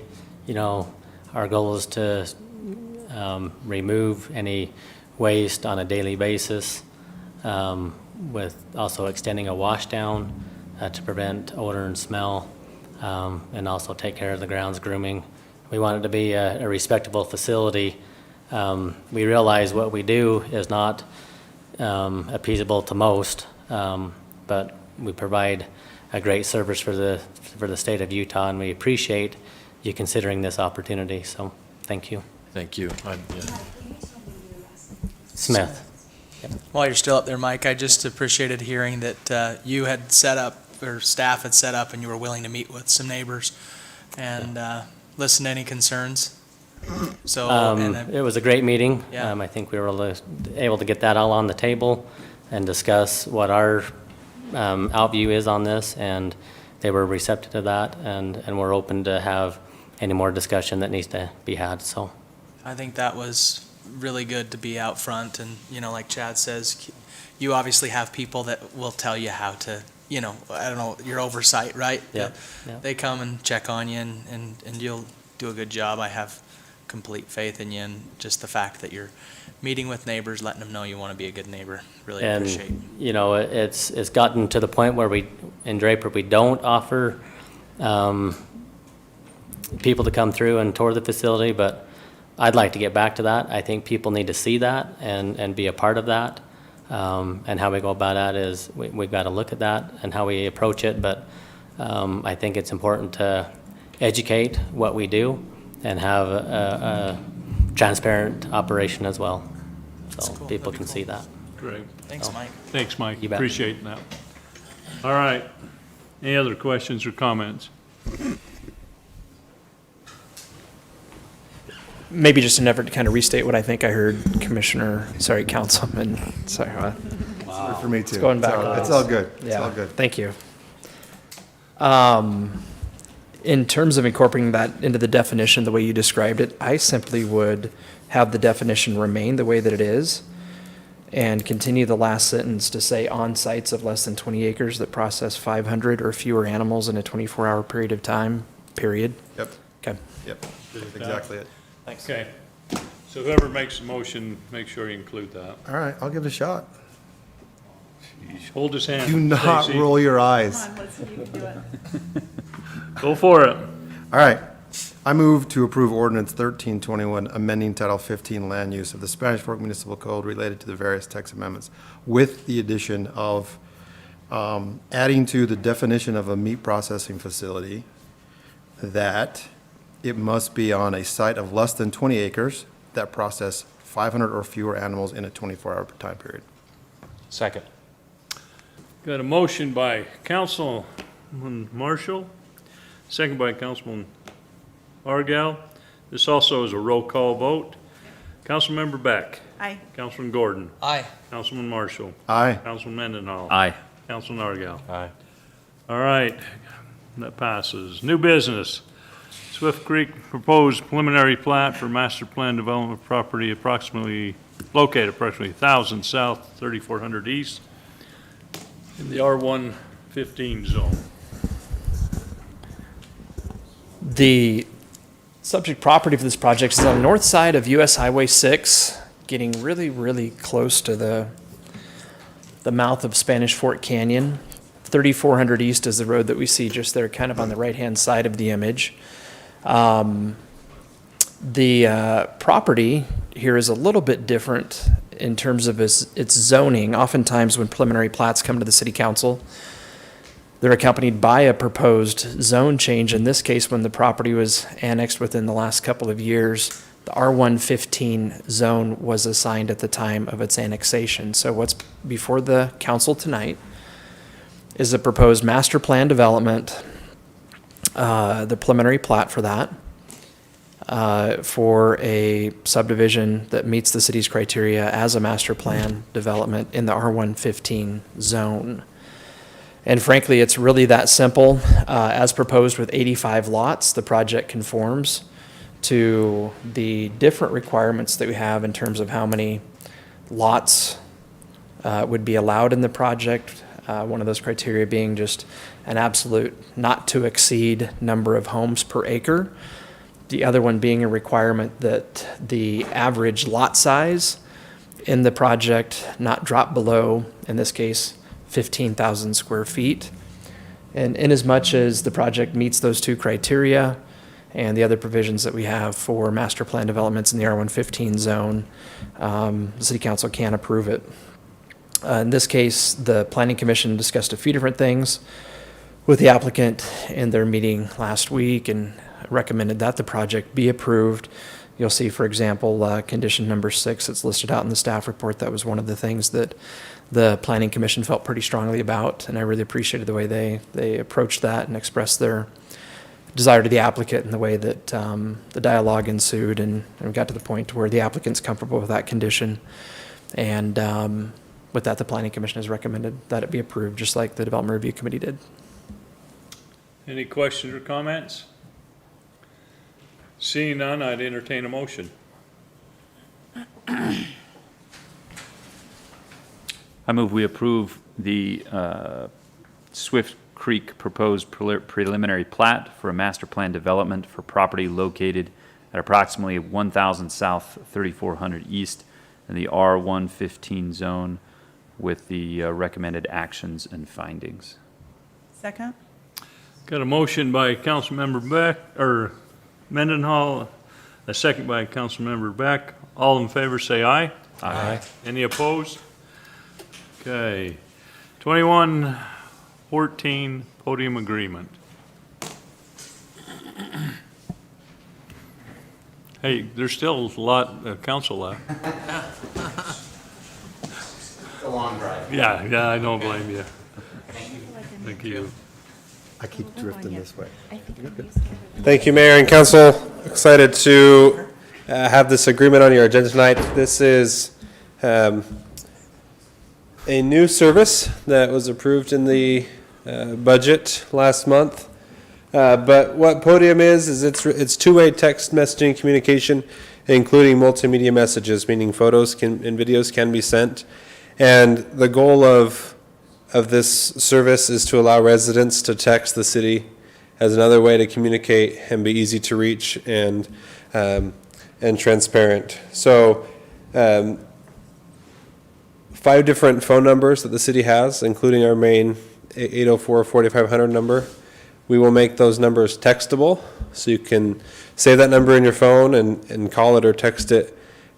We'll respond to it during business hours, but it's available anytime to send a message to if you can't just have an easy question or some kind of issue that you need to report. That can all be done via this service. And then staff will have a way to communicate back to residents. We'll have staff trainings. We have those lined up.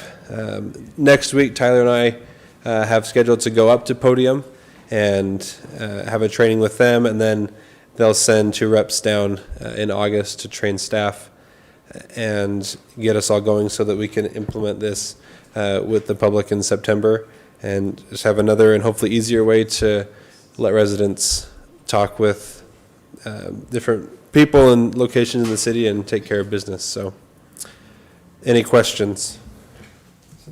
I really like this idea. I think I hear a lot of people say they hate phone calls. Like, it really scares people. So a quick text, either ask a simple question or make a suggestion is a great idea.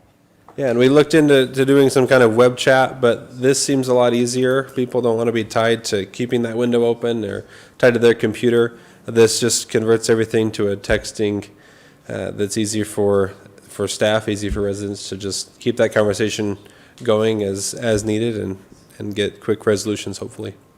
There's a expectation to respond to a text in some sort of time frame. I know for my family, it's seconds, I think. Will there be an expectation that the public will have, or will we provide them an expectation on when we can get back to them? Yes. I don't know exactly what that will be right now, but absolutely when we're in the office, we'll have, depending on what number you're Office responding hours. to, we'll have office hours. Outside of those, I'm still going to get notified on my phone, and if it's something that may be urgent, maybe we'll take care of that. But yeah, within office hours, I would expect a response within just a few minutes. Okay. Any other questions? If not, I'd entertain a motion.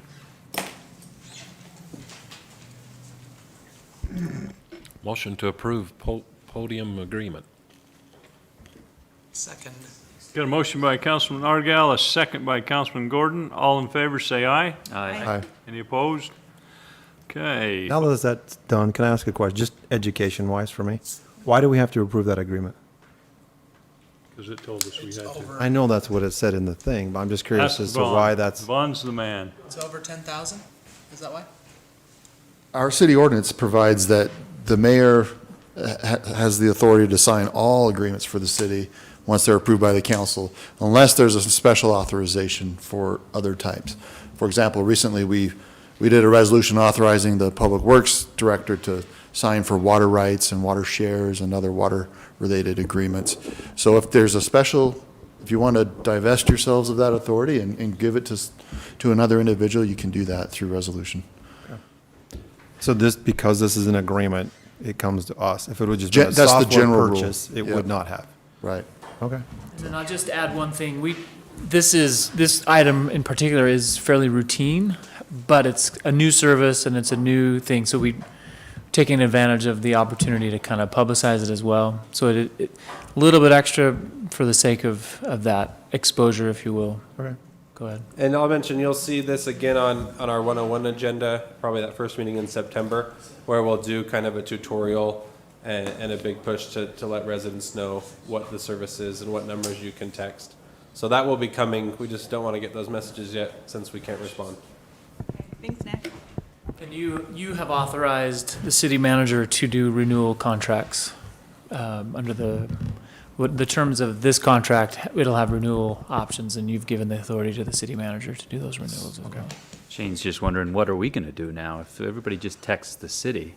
They don't text us. He's Well, we talking can about we're gonna route be out of a job. We can route 804 4500 to you. Okay. To Wait a second. He's the one that brought up the question. I just saw the 457 run right down Main Street, and you were underneath it. Great. All right, ordinance 1421, amending ordinance 0621 regarding when stormwater impact fees are due. Mayor and council, this ordinance would simply clarify that stormwater impact fees are due with a site plan for commercial development or when a subdivision plat is recorded. That way, the reason why we do this is so that stormwater impact is felt once a property is developed. So if you have just an undeveloped commercial lot, that's not really the time to do the stormwater impact fee assessment. So hopefully that clarifies when they're due. That we're not charging any or enacting any new impact fees with this. It's merely clarifying when they're to be paid, when they're due to be paid. Any questions? If there isn't any questions, I'd entertain a motion. I move to approve ordinance 14-21, amending ordinance 6-21 regarding when stormwater impact fees are due. Second. Got a motion by Councilmember Beck, a second by Councilman Marshall. This is also a roll call vote. Councilman Gordon. Aye. Councilman Mendenhall. Aye. Councilman Marshall. Aye. Councilman Argal. Aye. Councilmember Beck. Aye. Okay, ordinance 1521, dissolving Front Mountain Economic Development Project area. Mayor and council, this item is related to the Front Mountain Economic Development Project area. That is where the Quiet Valley location is primarily. This project was adopted in 2006, but it was never triggered. There was no tax increment ever collected. The plan was not implemented. And so the request now is to dissolve that. The prospective owners, D.R. Horton, is asking for that to be dissolved. And the process to do it is to have the city council adopt an ordinance, and then the redevelopment agency adopt the resolution as well, dissolving the project area. Is there any questions on that? This is kind of unusual. I've not done one of these before. I don't know if you have, but that's the process. Yeah. All right, if there's no questions, I'd entertain a motion. You don't know what we're doing here. I'll make a motion. I move to approve ordinance 1521, dissolving Front Mountain Economic Development Project Area. Second. A motion by Councilman Marshall, a second by Councilman Mendenhall. This also is a roll call vote. Councilman Mendenhall. Aye. Councilman Marshall. Aye. Councilman Argal. Aye. Councilmember Beck. Aye. Councilman Gordon. Aye. All right. Motion to adjourn to RDA. Second. Got a motion by Councilman Gordon and a second by Councilman Mendenhall. All in favor say aye. Aye. Motion to approve the consent items. Second. Got a motion by Councilman Gordon, a second by Councilman Argal. All in favor say aye. Aye. All right. We got a whole bunch of minutes there. Did you approve them all? Yep. Yeah. Okay. All right. Can we just make a motion? Yeah, I wanted just to point out, the agenda is wrong. It's not a public hearing, it's just approval of a resolution. Okay, thank you. All right, Resolution 21-17, dissolving Front Mountain Economic Development Project Area, as previous stated by Vaughn. Any questions? If not, I would entertain a motion. I move to approve resolution 2117, dissolving Front Mountain Economic Development Project Area. Second. Got a motion by Councilman Mendenhall, a second by Councilman Marshall. Roll call vote. Councilman Marshall. Aye. Councilman Argal. Aye. Councilmember Beck. Aye. Councilman Gordon. Aye. Councilman Mendenhall. Aye. Motion to go back into city. Well, before we do that, just as in the RDA, for the public maybe watching, and this happened twice because it was actually an agreement between the city and the redevelopment agency, which is a separate entity, and you are the board for the RDA and you are the city council for the city. So it maybe seems ridiculous, and maybe in some ways it is, but in reality, as an RDA, we act two distinct groups, and we actually make contracts with ourselves from time to time. This was one of the first RDAs that we looked at in 2006-ish. Mayor Leifson was here as a darker-haired council member back then. I say that because I've been watching this video with Councilman Leifson the last couple of days. We've been sitting in some meetings, and he sounds exactly the same, and he's sitting in the chair you're sitting in, Councilwoman Beck. But his hair is like black. Really? Yeah. The nice thing about it, though, is that it's not in high definition, so we really can't see you really good back then. from there, right? I wondered what you do all day, and now I know. Just You watching watch Whitehead. videos. Hey, Okay. Dang that's it. what we do. Dang it. Yeah. You and Seth are, hey, let's go watch this go video. watch I this did really video. good. Did you hear We got that to- motion? Yeah, we got to watch it with. It's pretty solid. County commissioners. Yeah. So we watched this video with each of the individual county commissioners. This was back in the days of the Utah County's Spanish Fork Fairgrounds Agreement that we've been kind Is of it like talking an about. 8mm? Yeah, actually, we got the film strip. Jiminy Cricket narrated part of it. It was super awesome. The best part, though, is at the end when the tape just loops around and somebody has to get up and stop it. But anyways, hopefully that gives a little bit of context for why we had that same agreement, just in two different settings, although the exact same setting. Motion to go back into city council. Second. A motion by Councilman Gordon, a second by Councilman Argal. All in favor say aye. Aye. And was that your discussion, Seth, that you wanted to have about CRA projects, or is there more? No, this is different. Okay. Community Reinvestment Area, CRA projects. Once again, thank you, Mr. Mayor. We talked a little bit about this several months ago when you were still meeting down at the fairgrounds. And that was certainly a riveting discussion. But this really is about just the future prosperity of Spanish Fork. This is just food for thought at this point, but we'd like to get your thoughts, at least initially tonight, on the concept of doing something to try to make sure that land in an area that might look like, any one of these things that we've drawn boundaries around here, or maybe something bigger, maybe something smaller, but making sure that properties in that area are utilized as efficiently and as fully as they possibly can be. We might recognize that there are pretty big areas, let's just say maybe around the airport, that are not developed. And to that end, I'll use the example of the properties that are just north of the airport. Something like that, yeah, maybe. Here we go. Let's steal that one for a second. Thanks. Cash register. Good. Some of you are aware that, for example, in this area here, a couple of companies are starting to invest a lot of money.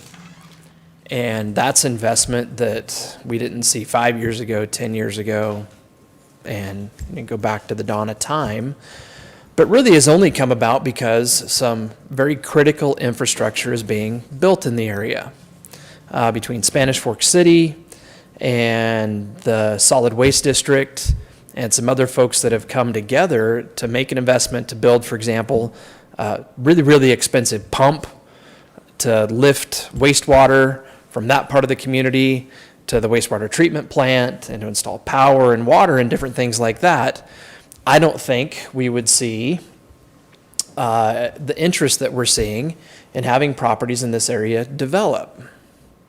And essentially what we're talking about tonight is creating a mechanism that would allow us to do that same thing in other parts of this area, to generate revenue that can be used for a lot of different purposes. I think mainly our goal is to have a funding source to build really, really expensive infrastructure that perhaps one developer developing 40 acres or 100 acres or 150 acres can't justify doing on their own. And we really don't have a lot of tools that we can use as a city to help make things like that happen.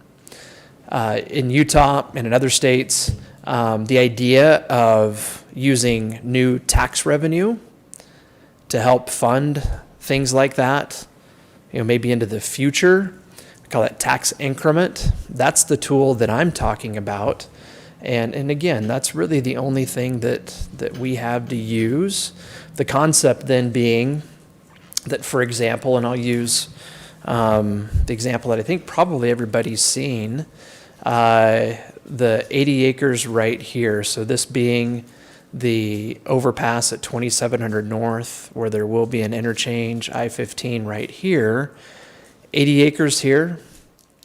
The Colmena Group is the company that purchased that a couple of years ago. They're the ones that have started that project by building the really, really big concrete box that's under construction there now, 320,000 square feet.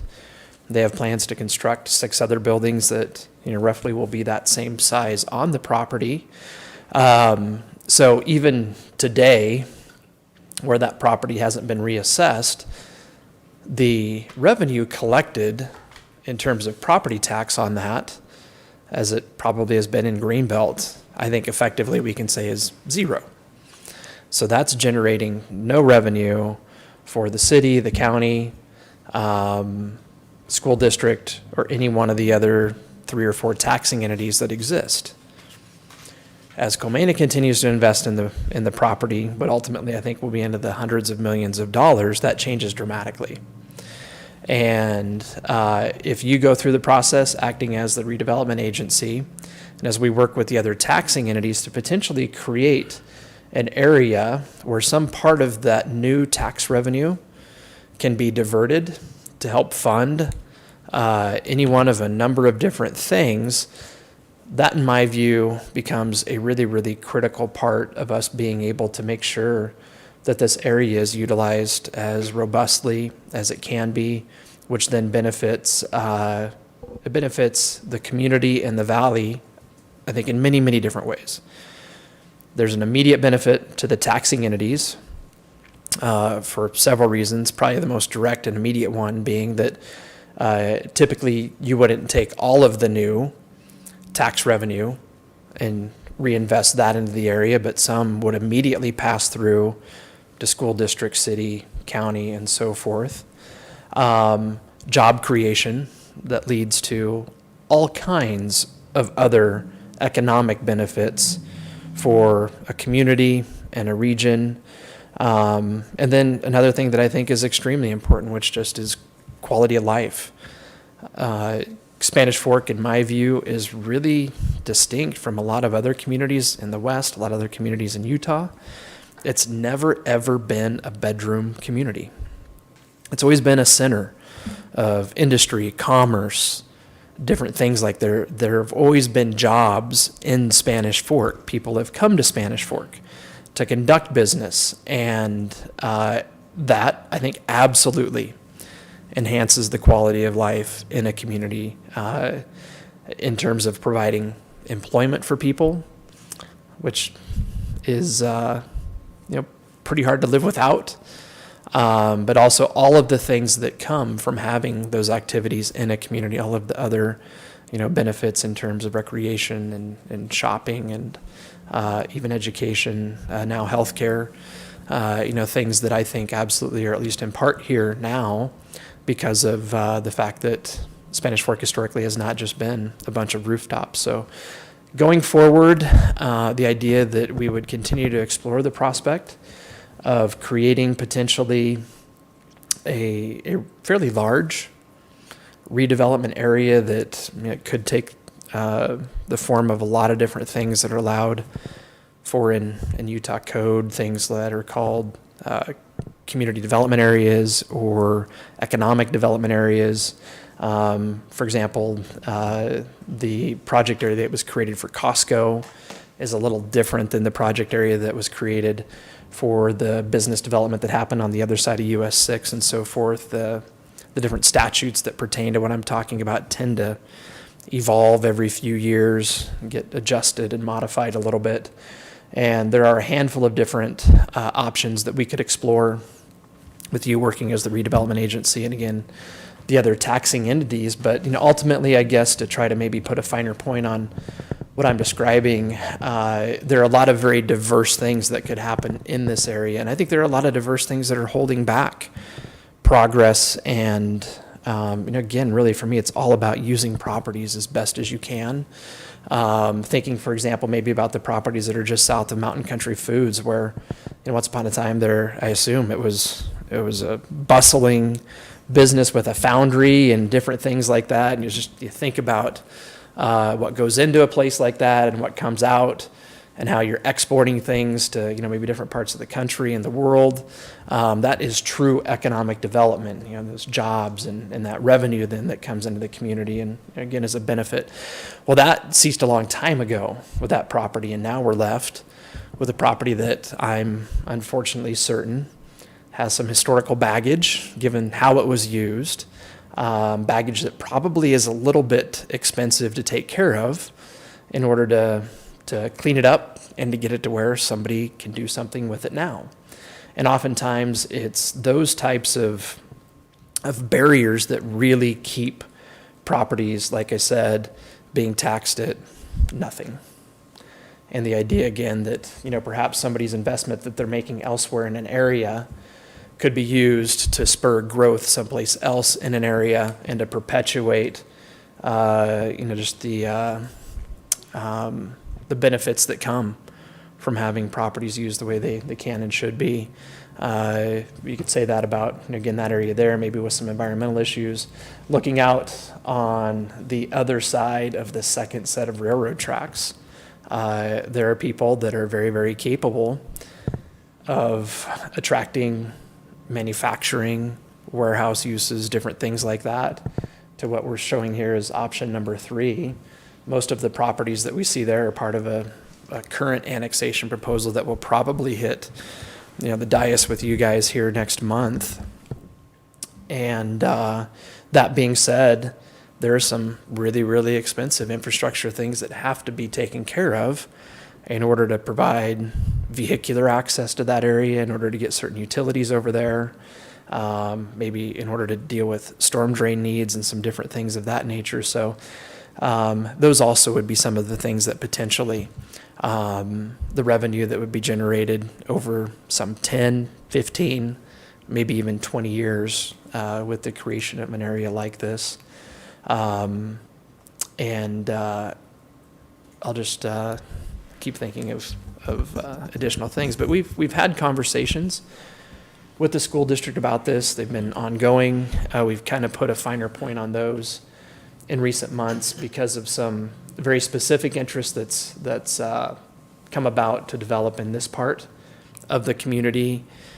And I really, really do appreciate their administration and the perspective that they have as an organization on the benefits that come by not just having houses. In their case, it's in their district. In our case, it's a little bit different being in the city.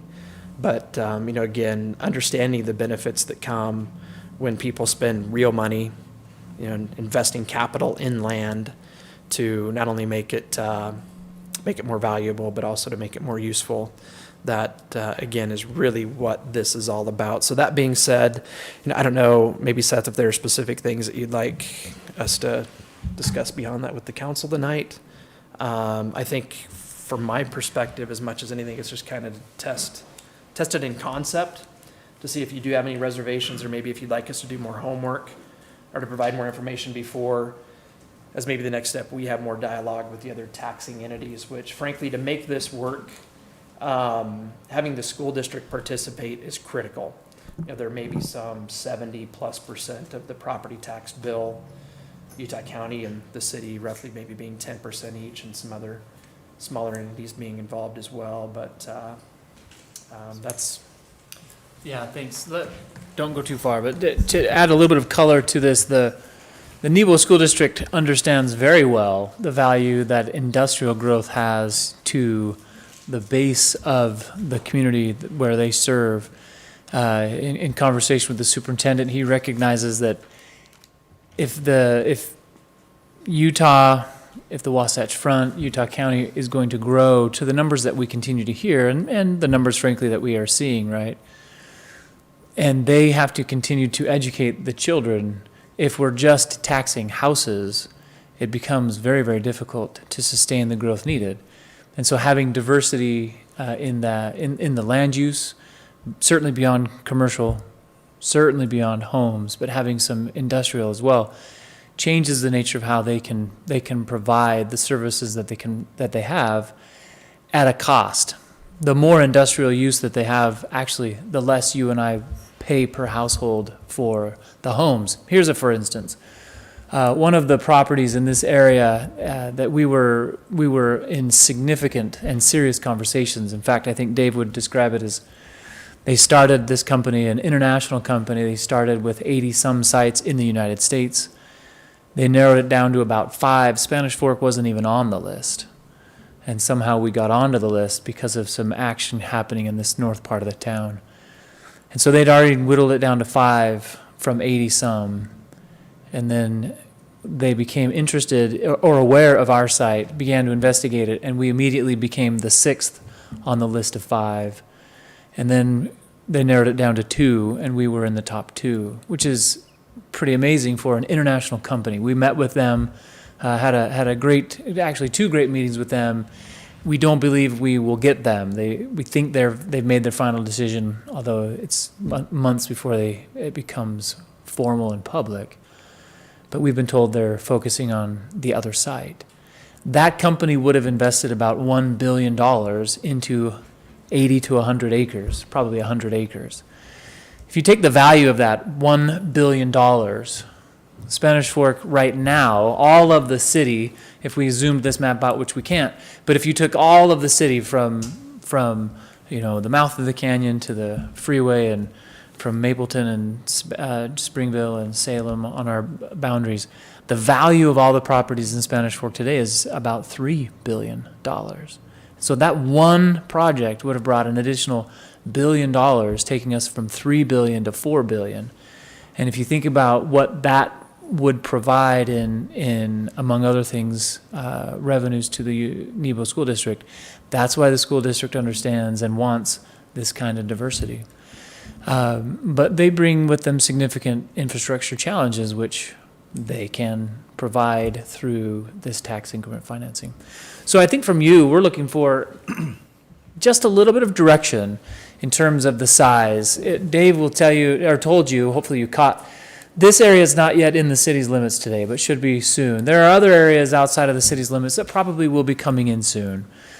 We think that we can work with this large of an RDA area. We've had a lot of discussions, Kent, Vaughn. I don't know if we've included Vaughn in all of them. We after one, we were like, wow, we should have made sure Vaughn was a part of that one. Never. No, different attorneys we'd say that, but not you. I should note that when we do this one, what Vaughn just did with the Front Mountain EDA, there would be a little bit of a donut hole that we would carve out of this actual map in front of you for one RDA that is open and functioning and performing just as we've contracted with the landowners and business in that area. But we have a handful of other RDAs that we'd probably dissolve because they've never been activated and just sweep it all into this one large one. We'd like to work with the TEC, that's the taxing entity committees, specifically the school district and Utah County, to set as the ground base year, if we can, January of 2021, which is the tax valuation that happened a handful of months ago and for which we would all pay taxes in November. If we can't get everything in line and we have to set the valuation year at 2022, it's probably not the end of the world because most of the significant work will start, is starting now and really doesn't get valuated with the January 22 valuation. So we've got a little bit of time to make this work. But we'd like to use that, if we can, the 2021 valuation as our base. And then from there, as things change, every agreement that every deal, if you let me use that term, I won't use backroom deal, we don't do those. But every arrangement or every contract that we end up doing with whomever and whatever could be individually done between the taxing entities and whatever landowner, company, et cetera, may be. But we wanted to get a feel from you how comfortable you are with the size of this. We don't have an RDA that is this big. Today, like I said, inside of this gray area, we probably have 4 or 5 RDAs, one large one that was in this area that has I think it barely ended last year, Kent, which did really well for us and enabled us to do a lot of great things, and we still have some revenues that we've saved from that one to do work on Main Street around the airport and other projects. But yeah, that's maybe the basis. What thoughts and feedback do you have for this concept and idea? Yeah, please. So the airport wouldn't be included, right? It is included, but there isn't, the land isn't valued for property taxes. The hangars or the stuff inside does add to it. They do pay some property taxes on that, but it is minimal. And the existing businesses that are in this area now? Would be part of the base. They would be part of the base. And to the businesses, they would feel nothing different. It's just a matter of where does the tax flow from them that they pay. And so and it would just be the increment tax. So if let's see, who's just north of, or just behind, used to be Longview Fiber now.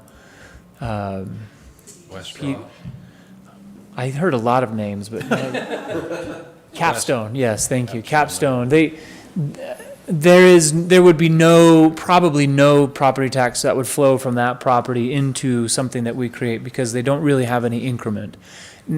If, however, they decided to make an upgrade and they brought in a bunch of new equipment and it took their property value from, let's say, $5 million to $6 million, that $1 million increment, that $1 million change would flow into the RDA that we could use. But really what we're looking for is those properties that say are a field today that have a property tax value literally in the hundreds or just $1,000 where they're greenbelt, and they turn into, like I said, this $1 billion investment over a couple of years. That tax increment would flow into the RDA, and they wouldn't see the property taxpayer wouldn't see any difference. But again, how that money flows, whether it's about 75% flows to the school district, about 9% flows to Spanish Fork, about 8% flows to county of that total bill, right? And then some smaller amounts to the other users. We would, through that taxing entity committee, we would, by agreement, identify how much would flow there. And so it would pull back some of those dollars going to the school district, city, and county. The reason we as entities want to do this is 100% of zero is zero. But say 10, 20, 30% of this new growth that comes because of investment allowed. And then 10, 15, or 20 years down the road, 100% of that, you can do the math. It's something more than zero. And so it's kind of a long game approach. So, go ahead. So you've mentioned several times tax increment. Just to make sure that I understand what we're talking about. No new taxes for this area at all.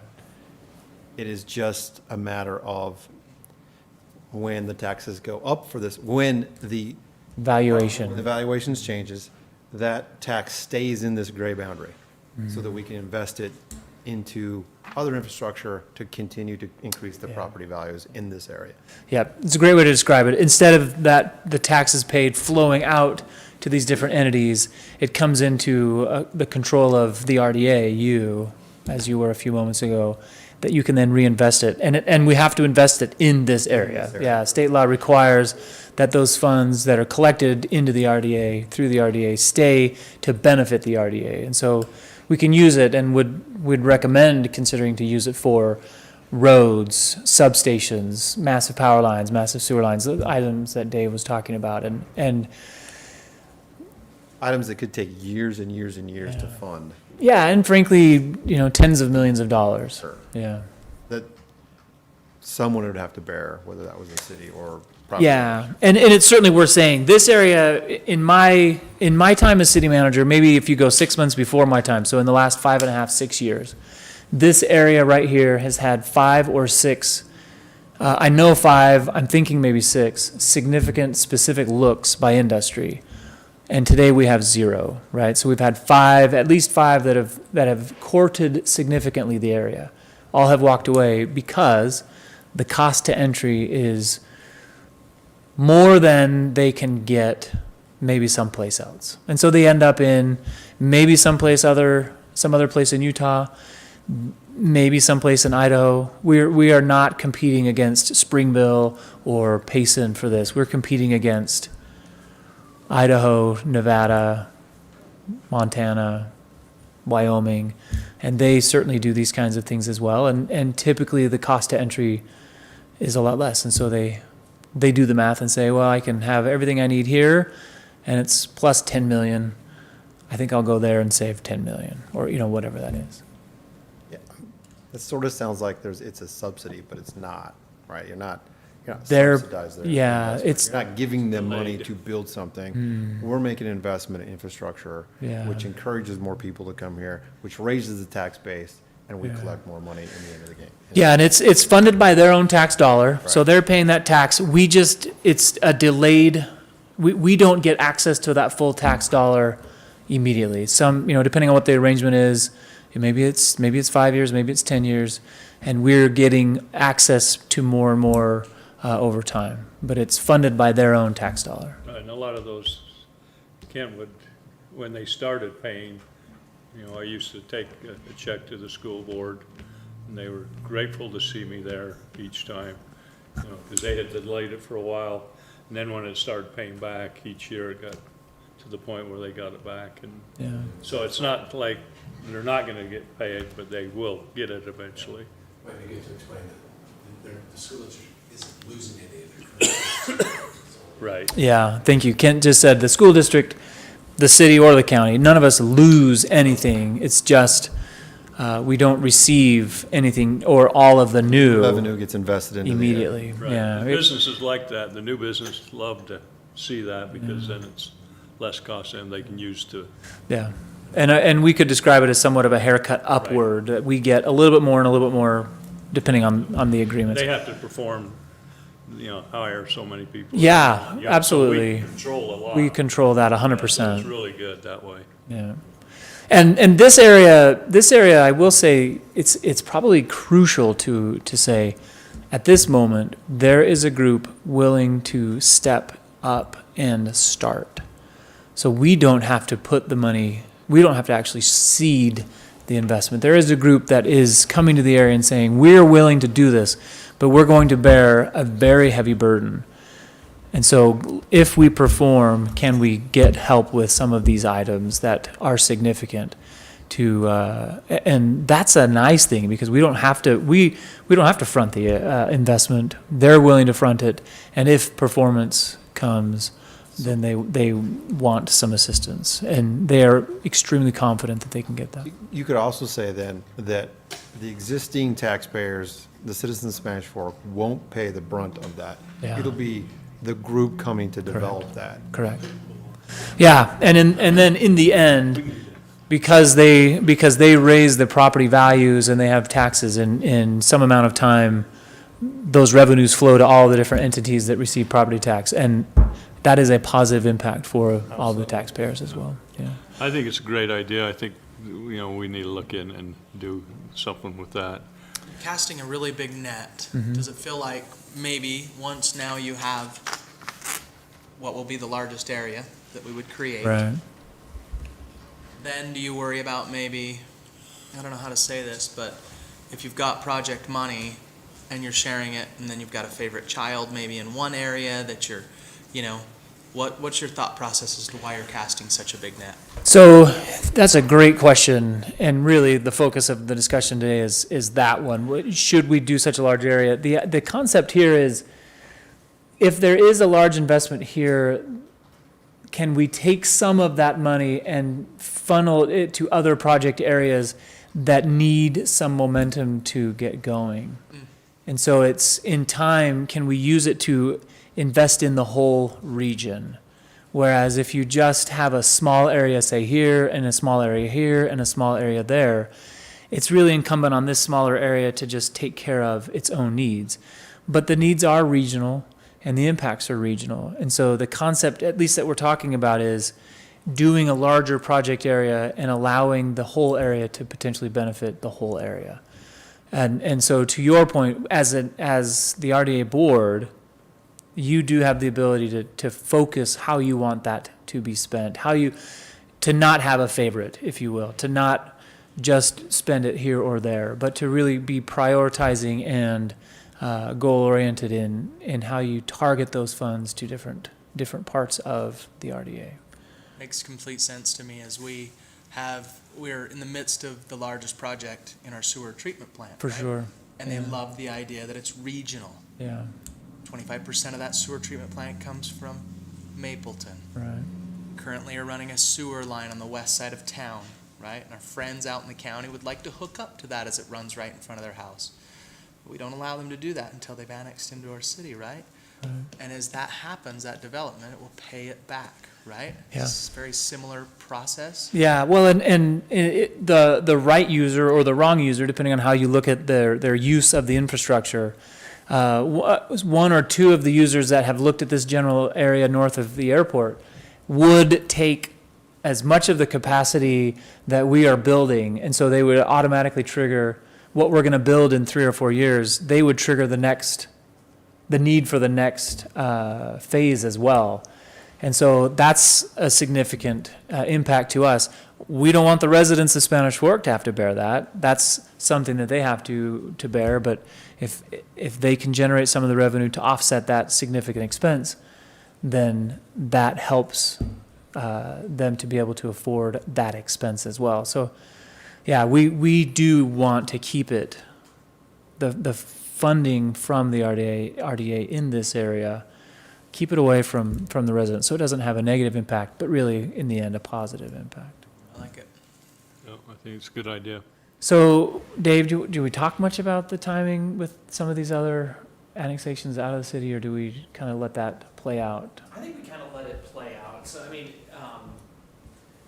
we've gone back and forth as to whether or not we need to put our foot on the gas and try to get something done here in the next couple of months, or if there's value in waiting maybe 4 or 5 months so that the area actually could be a little bit larger, not just to make it larger for the sake of having it as big as possible, but because we know that indeed there are folks that are ready to make investment, or that they would in the next year or two, in some of the areas that haven't yet been annexed. So there's been a little bit of back and forth along those lines, but I think we maybe need to have some other conversations with some of them before we talk about scenarios with the council. We engaged, from the last discussion, as Dave mentioned at the High Chaparral, in one of those meetings, we engaged Jonathan Springmeyer and his group to help us with the finances. And he's just ready to go, but we've told him, wait, we're not quite ready to start with a project budget and get those things started. Once we start the RDA process, whatever the geography is at the beginning, that's set, if I've understood that right. We can't grow that at all. And so we'll just kind of wait and see if this area wants to come in. Do we want to bring this area up to the city boundary there? And of course, if you have any feedback, we certainly want that about, including those two areas or others.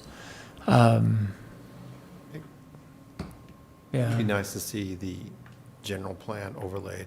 Okay. on I think here. it's all industrial. Okay.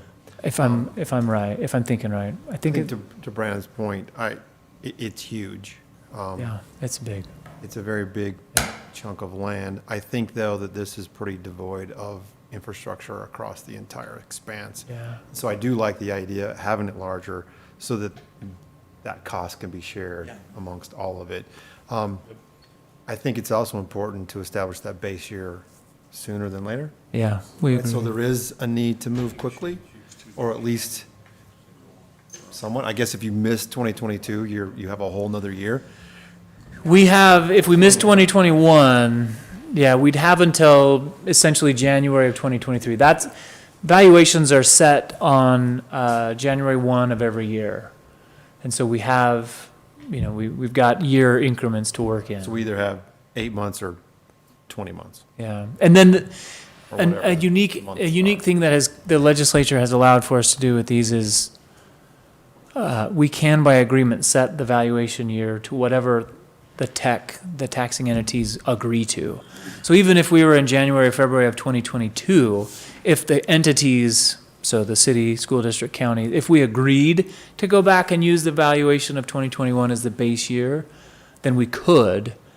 But there's a little bit less motivation, at that point. Sure. And so, Because they're already collecting it. yeah. So to that point, I think it would be useful for us to maybe have, and Mayor, you and maybe one other council member be a part of this, sit down with the taxing entities in an informal meeting to talk through this general concept and understand from them what they'd like to see and how they'd like to proceed, we know somewhat the temperature of the school district as we've had conversations with them, but we haven't yet had the county in the room. And so that might be a good next step for us as well. Let's do that. Okay. Is there an affordable housing component that the state? Yeah, thank you. Every project requires that 10% of any funds derived go toward affordable housing. And so we only have one project that's under that law, the Corona CRA, that's part of the Canyon Creek. And so 10% of those funds go into a pot that are dedicated to affordable housing.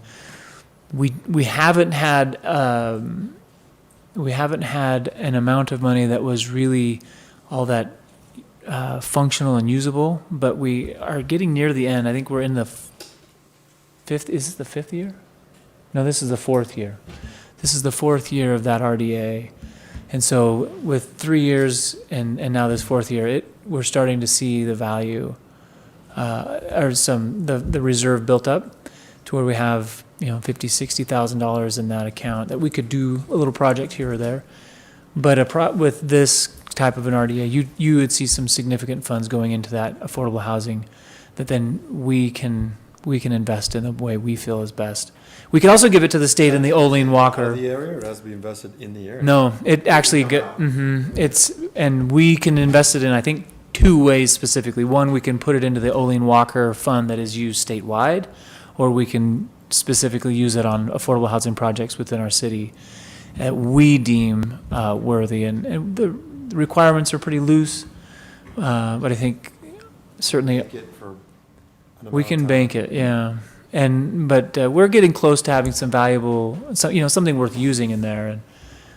But my recommendation to us is that we consider always keeping it here and using it within our own city to do projects that would benefit our residents in some specific way. You have to tell me if this is one more, Mayor, this stretch, if this is too far of a stretch, but right now we're dealing with a lot of discussion of, hey, Spanish Fork is expanding their high school, and that's traumatic for some of our residents, frankly, that we're losing a pool because of it. But I think with the largest taxing entity that has to agree to stuff like this and that we plan with, it's because you bring in this much more industry, this many more people to live, work, and play here eventually, then you do have to be on the front side of building your high school rather than on maybe the back side of it. And so that discussion, I'm sure, if I was to get into the minds of a school district person that tells us stuff like that, is probably, hey, you guys are on the front end of being in progress